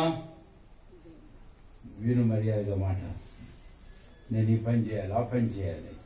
కాబట్టి దేహాన్ని సమర్పించుకో, దేవుని కొరకు జీవించు. 1 కొరింథీ 6వ అధ్యాయం 20వ వచనం, 19, 22 ఉంటాయి. 2 నేను చెప్తున్నాను, మీ భవిష్యత్తు చూడండి. మీ దేహం దేవుని వల్ల మీకు అనుగ్రహించబడి మీలో ఉన్న పరిశుద్ధాత్మక ఆలయమైనదని మీరు ఎరుగరా? తర్వాత మీరు మీ సొత్తు కారు, మీరు విలువ పెట్టి కొనబడిన వారు గనుక మీ దేహముతో దేవుణ్ణి. కాబట్టి ఈ తలంపులు మన హృదయంలో ఉంచుకొని, యేసుక్రీస్తు గారి జీవితమే మనకు ఒక మాదిరి, ఒక బోధ. అంతేకాదు, ఆయన తోలు నిద్రించిన సందర్భంగా ఈ సాక్ష్యాల ద్వారా దేవుడు మనతో మాట్లాడుతూ వచ్చాడు. రాత్రి ఇప్పుడు వాక్యం ద్వారా దేవుడు మనతో మాట్లాడుతూ వచ్చాడు. కాబట్టి ఈరోజు మన హృదయాలు గుణపడాలి. మనం అందరికీ వచ్చును కనుక వారు దాన్ని మనస్సున పెడతారు. అలాంటి మనసును పెట్టడం భిన్నమైన మనసు, హృదయం ఏం చేస్తుందంట? హృదయాన్ని గుణపరుస్తుంది. భిన్నమైన మనసు హృదయాన్ని, అదేనా ఉండేది అక్కడ ప్రసంగి 7వ అధ్యాయం. కాబట్టి మనం దేని కొరకు గుణపడాలి. గుణపడడం అంటే ఏంటంటే ఇక్కడ స్వస్థపడడానికి. కాబట్టి ఎక్కడ ఇంకా మన జీవితంలో ఏ విషయాల్లో మనం సరిచేయబడవస్తున్నామో, సరిదిద్దబడవస్తున్నామో, కాబట్టి ఆ ఏరియాస్ అన్నింటిలో కూడా మన జీవితాలు సరి చేసుకొని సమర్పించుకొని చక్కని స్వస్థ బుద్ధి, స్వస్థ హృదయం, స్వస్థ ఆత్మ కలిగి, స్వస్థ మనసు కలిగి మన లోకంలో శ్రేష్ఠ దేహంలో చక్కగా జీవించి ప్రభువు ముందుకు సాగిపోవాలి. ప్రార్థన చేసుకుందాం. ప్రార్థన అయిన తర్వాత పాట పాడుతూ ఉంటాము. అప్పుడు మీరందరూ కూడా మరొక పర్యాయం చూడడానికి మీకు అవకాశం ఇస్తాం. ఒకవేళ చూసిన వారు మీరు రావాల్సిన అవసరం లేదు. ఎవరైతే చూడాలనుకుంటారో అలాంటి వారు దయచేసి మీరు వచ్చి అలాగా చూసి మీరు మరి ప్రక్కకు వెళ్ళిపోతే ఆ తర్వాత భౌతికాయని ఊరేగింపుగా సింహాలతో మనము తీసుకొని వెళ్తాము. రాయి గారు ప్రార్థన చేస్తారు.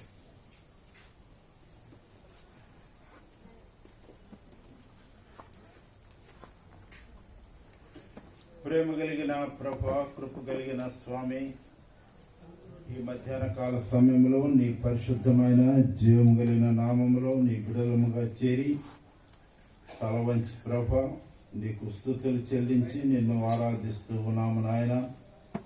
మేము ఏమై ఉన్నామో అది కేవలం నీ కృప మాత్రమే నాయన. ఈ లోకములో మేము జీవించటానికి ప్రభా మాకు ఒక చక్కని దేహాన్ని మీరు అనుగ్రహించారు. ఆ దేహంతో ఉన్నంత వరకు నాయన, మరి దీపం వెలిగింపబడిన తర్వాత ప్రభా నీ కొరకు ఏ రీతిగా జీవించాలో కొన్ని హెచ్చరికలు మాకు దయచేశారు. ఈ సమయంలో ప్రత్యేకంగా ప్రియుడు యేసురత్నం గారు వారు జీవించిన విధానాన్ని బట్టి, మీరు వారికి ఇచ్చిన ఆయుష్ కాలమును బట్టి, ఆరోగ్యమును బట్టి, జీవిత యాత్రను బట్టి, విశ్వాస యాత్రను బట్టి మీకు వందనాలు చెల్లిస్తున్నాం. ఏ రీతిగా మీ పని పట్ల తాను శ్రద్ధ కలిగి ఉన్నాడో, ఏ రీతిగా దేవుని మందిరం విషయంలో శ్రద్ధ పట్టుదల కలిగి ఉన్నాడో, ఏ రీతిగా విశ్వాసాల పట్ల ప్రత్యేకమైనటువంటి మరి శ్రద్ధ కలిగి ఉన్నాడో అది మేము వింటా వచ్చాము నాయన.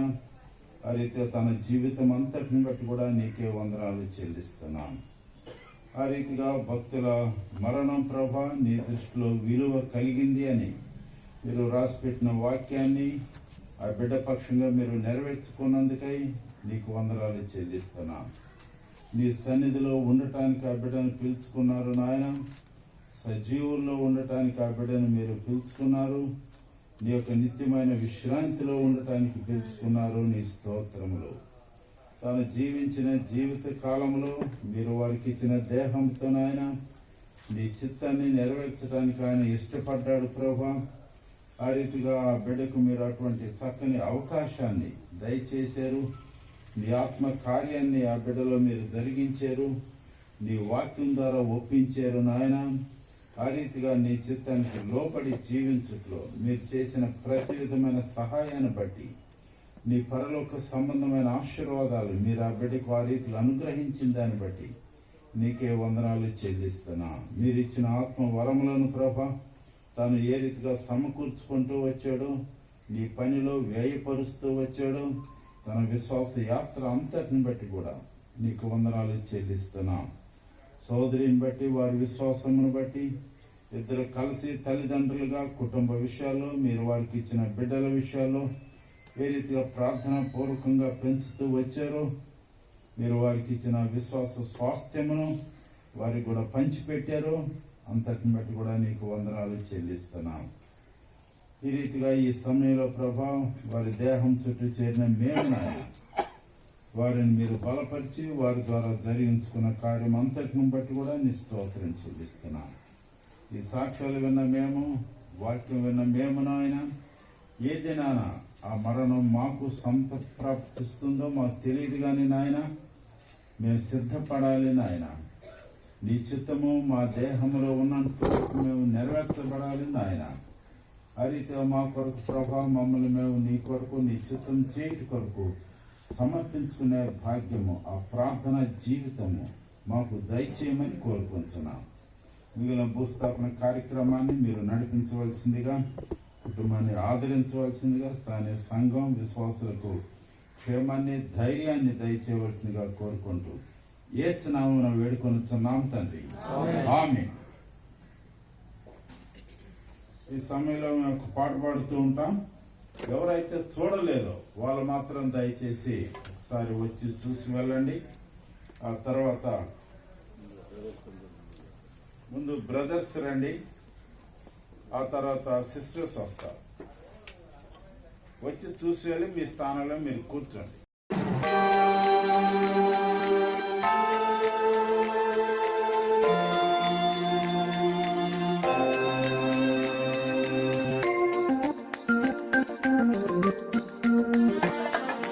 పరలోకమో నా దేశమో, పరదేశి నేనిలా మాయలోకమేగ నేను యాత్రికుడను.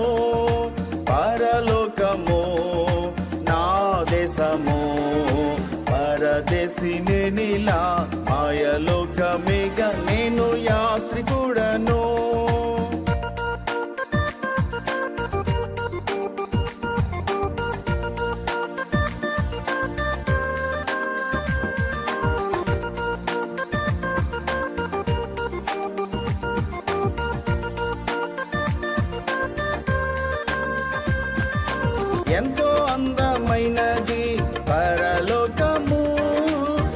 అసమానమైనది నా దేశము, ఎంతో అందమైనది పరలోకము.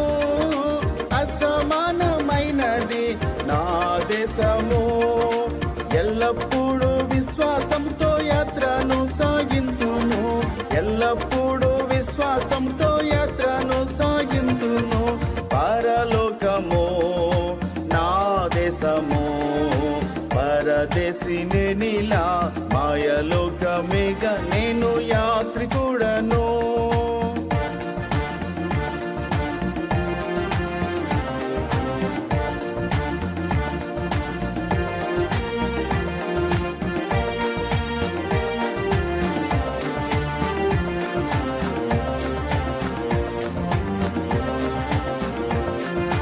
దూతలు పాడుచుందురు పరమందున, దివారాత్రములందు పాడుచుందురు.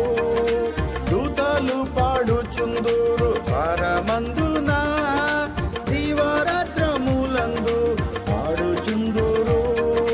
పావనుని చూచి నేను హర్షింతును నిత్యము, పావనుని చూచి నేను హర్షింతును నిత్యము.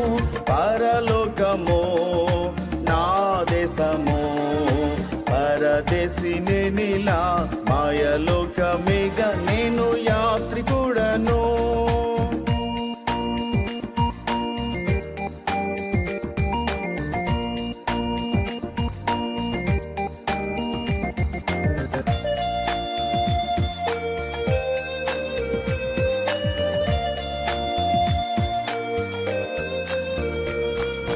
రక్షకుని చెంతకు ఎప్పుడేగేదన్, వీక్షించేదనెప్పుడు నాదు ప్రియుని. రక్షకుని చెంతకు ఎప్పుడేగేదన్, వీక్షించేదనెప్పుడు నాదు ప్రియుని. కాంక్షించేదా నామదిలో ఆయన చెంతనున్నా, కాంక్షించేదా నామదిలో ఆయన చెంతనున్నా. పరలోకము నా దేశము, పరదేశిని నీలా మాయలోకమేగా నేను యాత్రికుడను.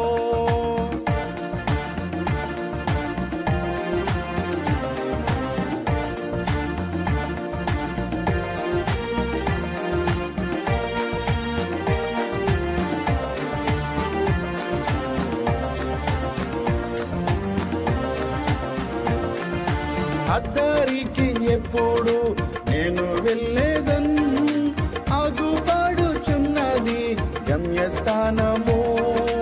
అద్దరికి ఎప్పుడు నేను వెళ్ళేదన్, ఆగుపాడుచున్నది గమ్యస్థానము. అచ్చటనే చూచేదాను పరిశుద్ధులెల్లరిన్, అచ్చటనే చూచేదాను పరిశుద్ధులెల్లరిన్. పరలోకము నా దేశము, పరదేశిని నీలా మాయలోకమేగా నేను యాత్రికుడను.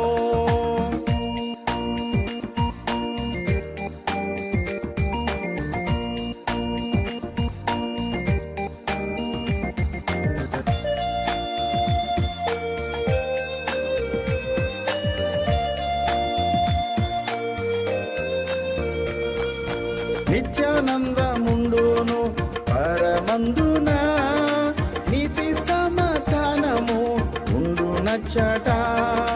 నిత్యానందముండును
మన మధ్యలో యేసురత్నం గారు నిద్రించారు.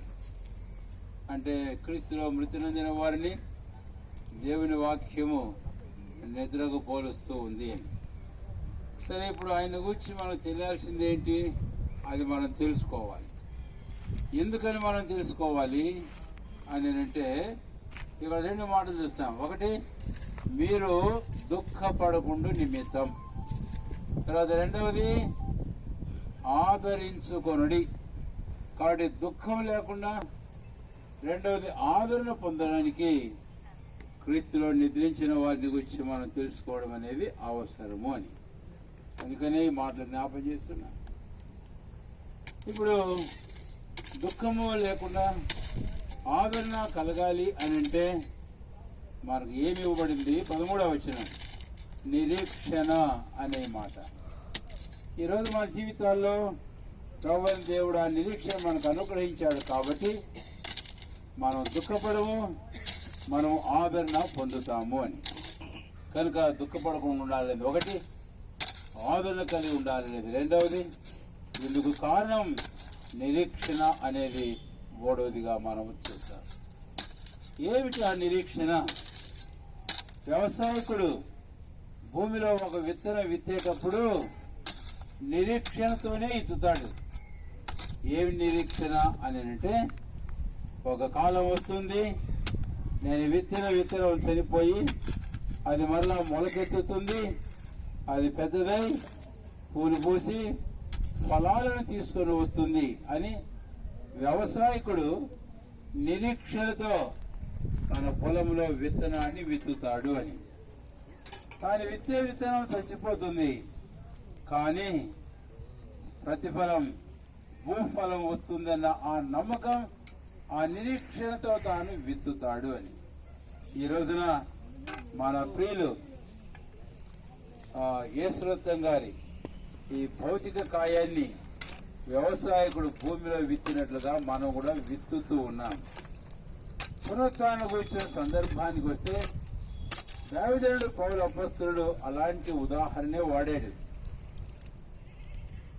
అంటాడు 1 కొరింథీ 15వ అధ్యాయంలో, నీవు విత్తున్నది ఏదో అది ఏదైనా సరే చచ్చిపోతుంది కదా, అయితే దేవుడు దానికి తిరిగి మళ్ళీ శరీరముని ఇచ్చుతూ ఉన్నాడు కదా, మృతుల పునరుత్థానం కూడా అలాగే ఉండును అన్నాడు. కాబట్టి యేసురత్నం గారి ఈ భౌతికాయాన్ని వాక్యానికి సంబంధించి మంటికి అప్పగిస్తున్నాం, ఒక విత్తనం వలె. అయితే దేవుడు ఆయనకు మరొక దేహాన్ని ఇస్తాడు. విత్తనానికే దేవుడు దేహాన్ని ఇవ్వగా తన పోలిక చొప్పున చేయబడిన మానవుడు, అంతేకాదు తన మూల్యమైన రక్తం చేత సంపాదించబడిన వాడు తనతో కూడా ఉండడానికి కొరకై ఆయన చక్కని బలమైన ఘనమైన మహిమ కలిగిన అక్షయమైన దేహాన్ని ఇస్తాడు అని వాక్యం చెబుతుంది. కాబట్టి ఆ నిరీక్షణతో మనము సహోదరుడు యేసురత్నం గారి భౌతికాయాన్ని మనం కూడా ఈ సమాధిలో ఈ భూమిలో విత్తుతూ ఉన్నాము అని. సరే, ఎప్పుడు మొలకెత్తుతుంది అనే విషయానికి మనం వస్తే కనుక నిర్ణయ కాలంలో మన తెలుసు, మనం విత్తుతాం. విత్తి చేను దగ్గర పోయి కూర్చొని రా రా రా అంటే వస్తుందా? 3 నెలల పంట ఉంటుంది, 6 నెలల పంట ఉంటుంది కదా. అంతేగాని అట్లే దేవుడు కూడా ఆ మృతులు క్రీస్తులో నిద్రించిన వారు కూడా పునరుత్థానం కావడానికి, ఆ అక్షయమైన మానవ దేహం ధరించి రావడానికి ఆయన కూడా ఒక నిర్ణయ కాలం ఉంచాడు. ఎప్పుడది మనం చూస్తాం. ఇక్కడే మనకు వ్రాయబడింది 16వ వచనంలో, లేకపోతే యోహాను సువార్త 5వ అధ్యాయానికి వెళితే 28వ వచనంలో, ఒక కాలము వచ్చుచూ ఉన్నది, ఆ కాలమున సమాధిలో ఉన్న వారందరూ ఆయన శబ్దము విని. కాబట్టి ఏ కాలం? ఆ కాలము అంటే ప్రభువైన యేసుక్రీస్తు వారి యొక్క రాకడ. అందుకే తెస్సలోనికీయులకు రాసిన మొదటి పత్రిక 4వ అధ్యాయం 14వ వచనం 15వ వచనంలో, ఆయన వారిని వెంట పెట్టుకుని వచ్చును, ఆయన వస్తాడు. కాబట్టి ప్రభు రాకను గురించి మనకందరికీ నిశ్చయితుంది, ఆయన వస్తాడు. అయితే ఆయన వచ్చేటప్పుడు ఒక శబ్దం, అంటే ఏంటి ఆ శబ్దం? అక్కడేమో ఆ కాలమున ఒక శబ్దం సమాధుల్లో ఉండేవారు.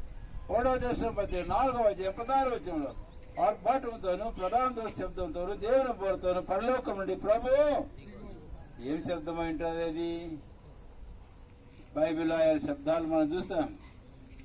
అయితే వాటి అన్నిటి అర్థం దేవుడు చెప్పలే కానీ కొన్ని అర్థం చెప్పాడు. అయితే ఇక్కడ ఈ శబ్దానికి వచ్చి మనం గమనిస్తే మనకు ఒకటి అర్థమవుతుంది. ఏమని? కీర్తన గ్రంథం 90వ అధ్యాయంలో 2వ వచనం 3వ వచనంలో నరులారా తిరిగి రండి అని ఒక శబ్దం వినపడుతుంది. అంటే దేవుడు వారిని పిలుస్తాడు. లాజరు సమాధి దగ్గర వెళ్ళి లాజరు బయటికి రమ్మని పిలిచాడు కదా. అలాగే ఒక దినమున ఆ శబ్దం సర్వలోకములో క్రీస్తులో విశ్వాసం ఉంచి రక్షణ పొంది నిద్రించిన సమాధి చేయబడిన వారందరూ ప్రభువైన క్రీస్తు రాకడలో ఆయన శబ్దం వింటారు. విన్నప్పుడు ఏమవుతుందంటండి? ఆ శబ్దం వింటే జ్ఞాపకం చేశాం కదా. విన్నప్పుడు ఏమవుతుందట? ఆ కాలమున సమాధిలో ఉన్న వారందరూ ఆయన శబ్దం విని మేలు చేసిన వారు జీవ పునరుత్థానం బయటకు వస్తారు. పునరుత్థానం అని. కాబట్టి ఆ పునరుత్థానంలో అంటే తిరిగి లేవడం కనుక ప్రభువైన యేసుక్రీస్తు వారు తిరిగి లేచాడు కదా. అది ఎంత సత్యమో క్రీస్తులో విశ్వాసం రక్షణ పొందిన వారి విషయం కూడా అదే సత్యం. కాబట్టి ఒక ప్రభు రాకడ ఉంది. ఆ రోజు ఆయన శబ్దం వినపడుతుంది. అదేమిటో చూచాం. ఆ రోజున యేసురత్నం గారు కూడా లెగుస్తారు. ఎలాంటి దేహంతో వారు బయటికి పోతారో ఇందాకనే చెప్పారు. అక్షయమైన, బలమైన, ఘనమైన, మహిమగల దేహంతో వారు లేచి వస్తారు. కాబట్టి ఇది మనకుండే నిరీక్షణ. మనమేమో విత్తుతున్నాం, క్షయమైపోతుంది. దేవుడు ఆయనకు మనకు దేహం ఇస్తాడు. ఆ దేహం ఎలాంటిదో అట్టి దేహంతో ఆయన తిరిగి లేచి వచ్చినప్పుడు ఇంకేం జరుగుతుంది? 4వ అధ్యాయంలో మనం చూస్తాం. ఆ మీదట 17వ వచనం, సజీవులమై నిలిచిన మనము వారితో కూడా ఏకముగా. కాబట్టి ఇక్కడ వినండి అన్నమాట. నిరీక్షణలో మరొక మెట్టి ఏంటి అంటే, ఈ రోజున యేసురత్నం గారు మనతో లేడు. భౌతికంగా ఉంది, అది కూడా సమాధిని పెడుతున్నాం. భౌతికంగా ఆయన మనతో లేడు. ఆయన ఎడమోపు వచ్చింది, మనల్ని ఎడమోపింది. అయితే ఒక దినం వస్తుంది పునరుత్థానం అయినప్పుడు ఏమవుతుందంటే వారితో కూడా. కాబట్టి దైవం గారు కలుసుకుంటారు. అలాగే సుధాకర్ వాళ్ళ చెల్లెలు, వాళ్ళ తమ్ముడు, మనమందరం కూడా క్రీస్తులో విశ్వాసం ఇచ్చిన వారందరం మళ్ళీ కలుసుకుంటాం. కాబట్టి మనం ఏడవం నిరీక్షణ కలవారంగా. ఇది మన నిరీక్షణ. దావీదు ఒక మాట అన్నాడు కదండి, ఆ బిడ్డ చనిపోయినప్పుడు నేను ఎందుకు ఏడవలను, ఉపవాసం ఉండవలను? కాబట్టి లేచాడు, స్నానం చేశాడు, బట్టలు మార్చుకున్నాడు, దేవుని మందిరానికి వెళ్ళాడు, ఆహారం తెమ్మన్నాడు, భోంచేశాడు. అదంతా చూడే ఆశ్చర్యంగా ఉంది చూసేవారికి. ఏంది ఈ పని చేశావంటే, అవును ఆ బిడ్డ చనిపోయిన కనుక నేను ఎందుకు ఉపవాసం ఉండాలా? ఆ బిడ్డ నా ఎదుగు రాడు, నేను ఆ బిడ్డ ఎదుగు. కాబట్టి కలుసుకుంటాం. మనకుండే శుభప్రదమైన నిరీక్షణ ఇదే. కాబట్టి వాటి నిరీక్షణ గల వారు ఈ భౌతికాయాన్ని మట్టికి అప్పగిద్దాం. మనం కలుసుకోవడమే కాదు, వారితో కూడా ఏకముగా ప్రభువును ఎదుర్కొండకు మేఘముల మీద మధ్యాకాశానికి వెళ్ళిపోవడం, ప్రభువును కలుసుకుంటాం. కాగా ఇక ఎడబాపు ఉండదు. ఆ రోజుకి ఇలాంటి మరణాలే ఉండవు. ఏడ్పోయిన, దుఃఖమైన, వేదైన, మరణమైన ఉండదు అని దేవుని వాక్యం చెబుతుంది. సదాకాలం ప్రభుత్వం కూడా మనము ఉంటాం. ఇదే మనకుండే నిరీక్షణ. ఈ నిరీక్షణ బట్టే మనకు దుఃఖం పోతుంది. ఈ నిరీక్షణ బట్టే మనకు ఆదరణ కలుగుతుంది. కాబట్టి మన ప్రియుల గాయాన్ని కట్టి దుఃఖాన్ని తొలగించి ఇటు ఆదరణతో వారిని ఆదరించి అటు ఆదరణ మనం అందరం కలవారమై దేవుని చిత్తాన్ని సంబంధించి మన జీవితంలో మనం ముందుకు సాగిపోవాలి. అంతేకాదు ఇక్కడ మరో మాట చెప్పి నేను ముగించబోతున్నాను. ఏంటిది? కొందరేమో జీవ పునరుత్థానములను, మరికొందరేమో తీర్పు పునరుత్థానం బయటకు వచ్చేది. తీర్పు పునరుత్థానంలో ఎవరు పాల్గొంటారంటే, ఎవరి పాపములకు తీర్పు ఇంకా జరగలేదు వారు తీర్పు పునరుత్థానంలో వస్తారు. ఎవరి పాపాలకు తీర్పు జరగలేదు అంటే, ఎవరైతే ప్రభువైన యేసుక్రీస్తు విశ్వాసం ఉంచలేదో వారి పాపాలు ఇంకా అలాగనే ఉంటాయి. అందుకనే అన్నాడు పౌలు అపోస్తలుడు 1 కొరింథీ 15వ అధ్యాయంలో, క్రీస్తు మృతుల్లో వచ్చి లేపడకపోతే మీ విశ్వాసం వ్యర్థమే, మీరు ఇంకనూ మీ పాపంలోనే ఉన్నారు. యేసుప్రభు వారు మనందరి పాపలకు రైతుల్లో తీర్పు పొందాడు. అయితే నీవు ప్రభు క్రీస్తునందు విశ్వాసం ఉంచితే నీ పాపాల విషయం కూడా ఆ రోజు తీర్పు జరిగిపోతుంది. నీ పాపాలకు క్షమించబడతాయి, జీవితం మార్చబడుతుంది, నీవు రక్షణ పొందుతావు. కాబట్టి లేకపోతే నీ పాపలు నీ కులంతో, స్థలంతో, మతంతో, ఆచారాలతో చేస్తే ఆ రోజున కీడు పునరుత్థానంలో, తీర్పు పునరుత్థానంలో పాలు పొందుతావు. ఆ రోజు తీర్పు జరుగుతుంది. ఆయన సింహాసనం తేపడతారు అందరూ. వారి క్రియలు బట్టి వారి తీర్పు జరిగినప్పుడు ఎవరి పేరైనను జీవ గ్రంథమందు రాయబడినట్టు కనబడిన యెడల వాడు అగ్ని గుండంలో పడవేయబడును. ఇది రెండవ మరణం. అయ్యా పోకు రెండవ మరణానికి నమ్మకం యేసయ్యను, రక్షణ పొంది ఆ తర్వాత ప్రభుత్వ సదాకాలం ఉండడానికి సిద్ధపడు. అలాంటి నిరీక్షణ గల వారమై మనమందరం జీవించినట్లు ప్రభు కృప అనుగ్రహించను ఇలాక.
నాకు ఒక ఆశ ఉంది. నేను దేవుని చిత్తానుసారంగా నడుచుకుని దేవుని రాజ్యానికి చేరుకోవాలనుకుంటున్నాను. Hi, my name is Markus. I'm German. I love the Lord Jesus Christ, and we all celebrate that Jesus Christ is the only hope for all nations. God bless you.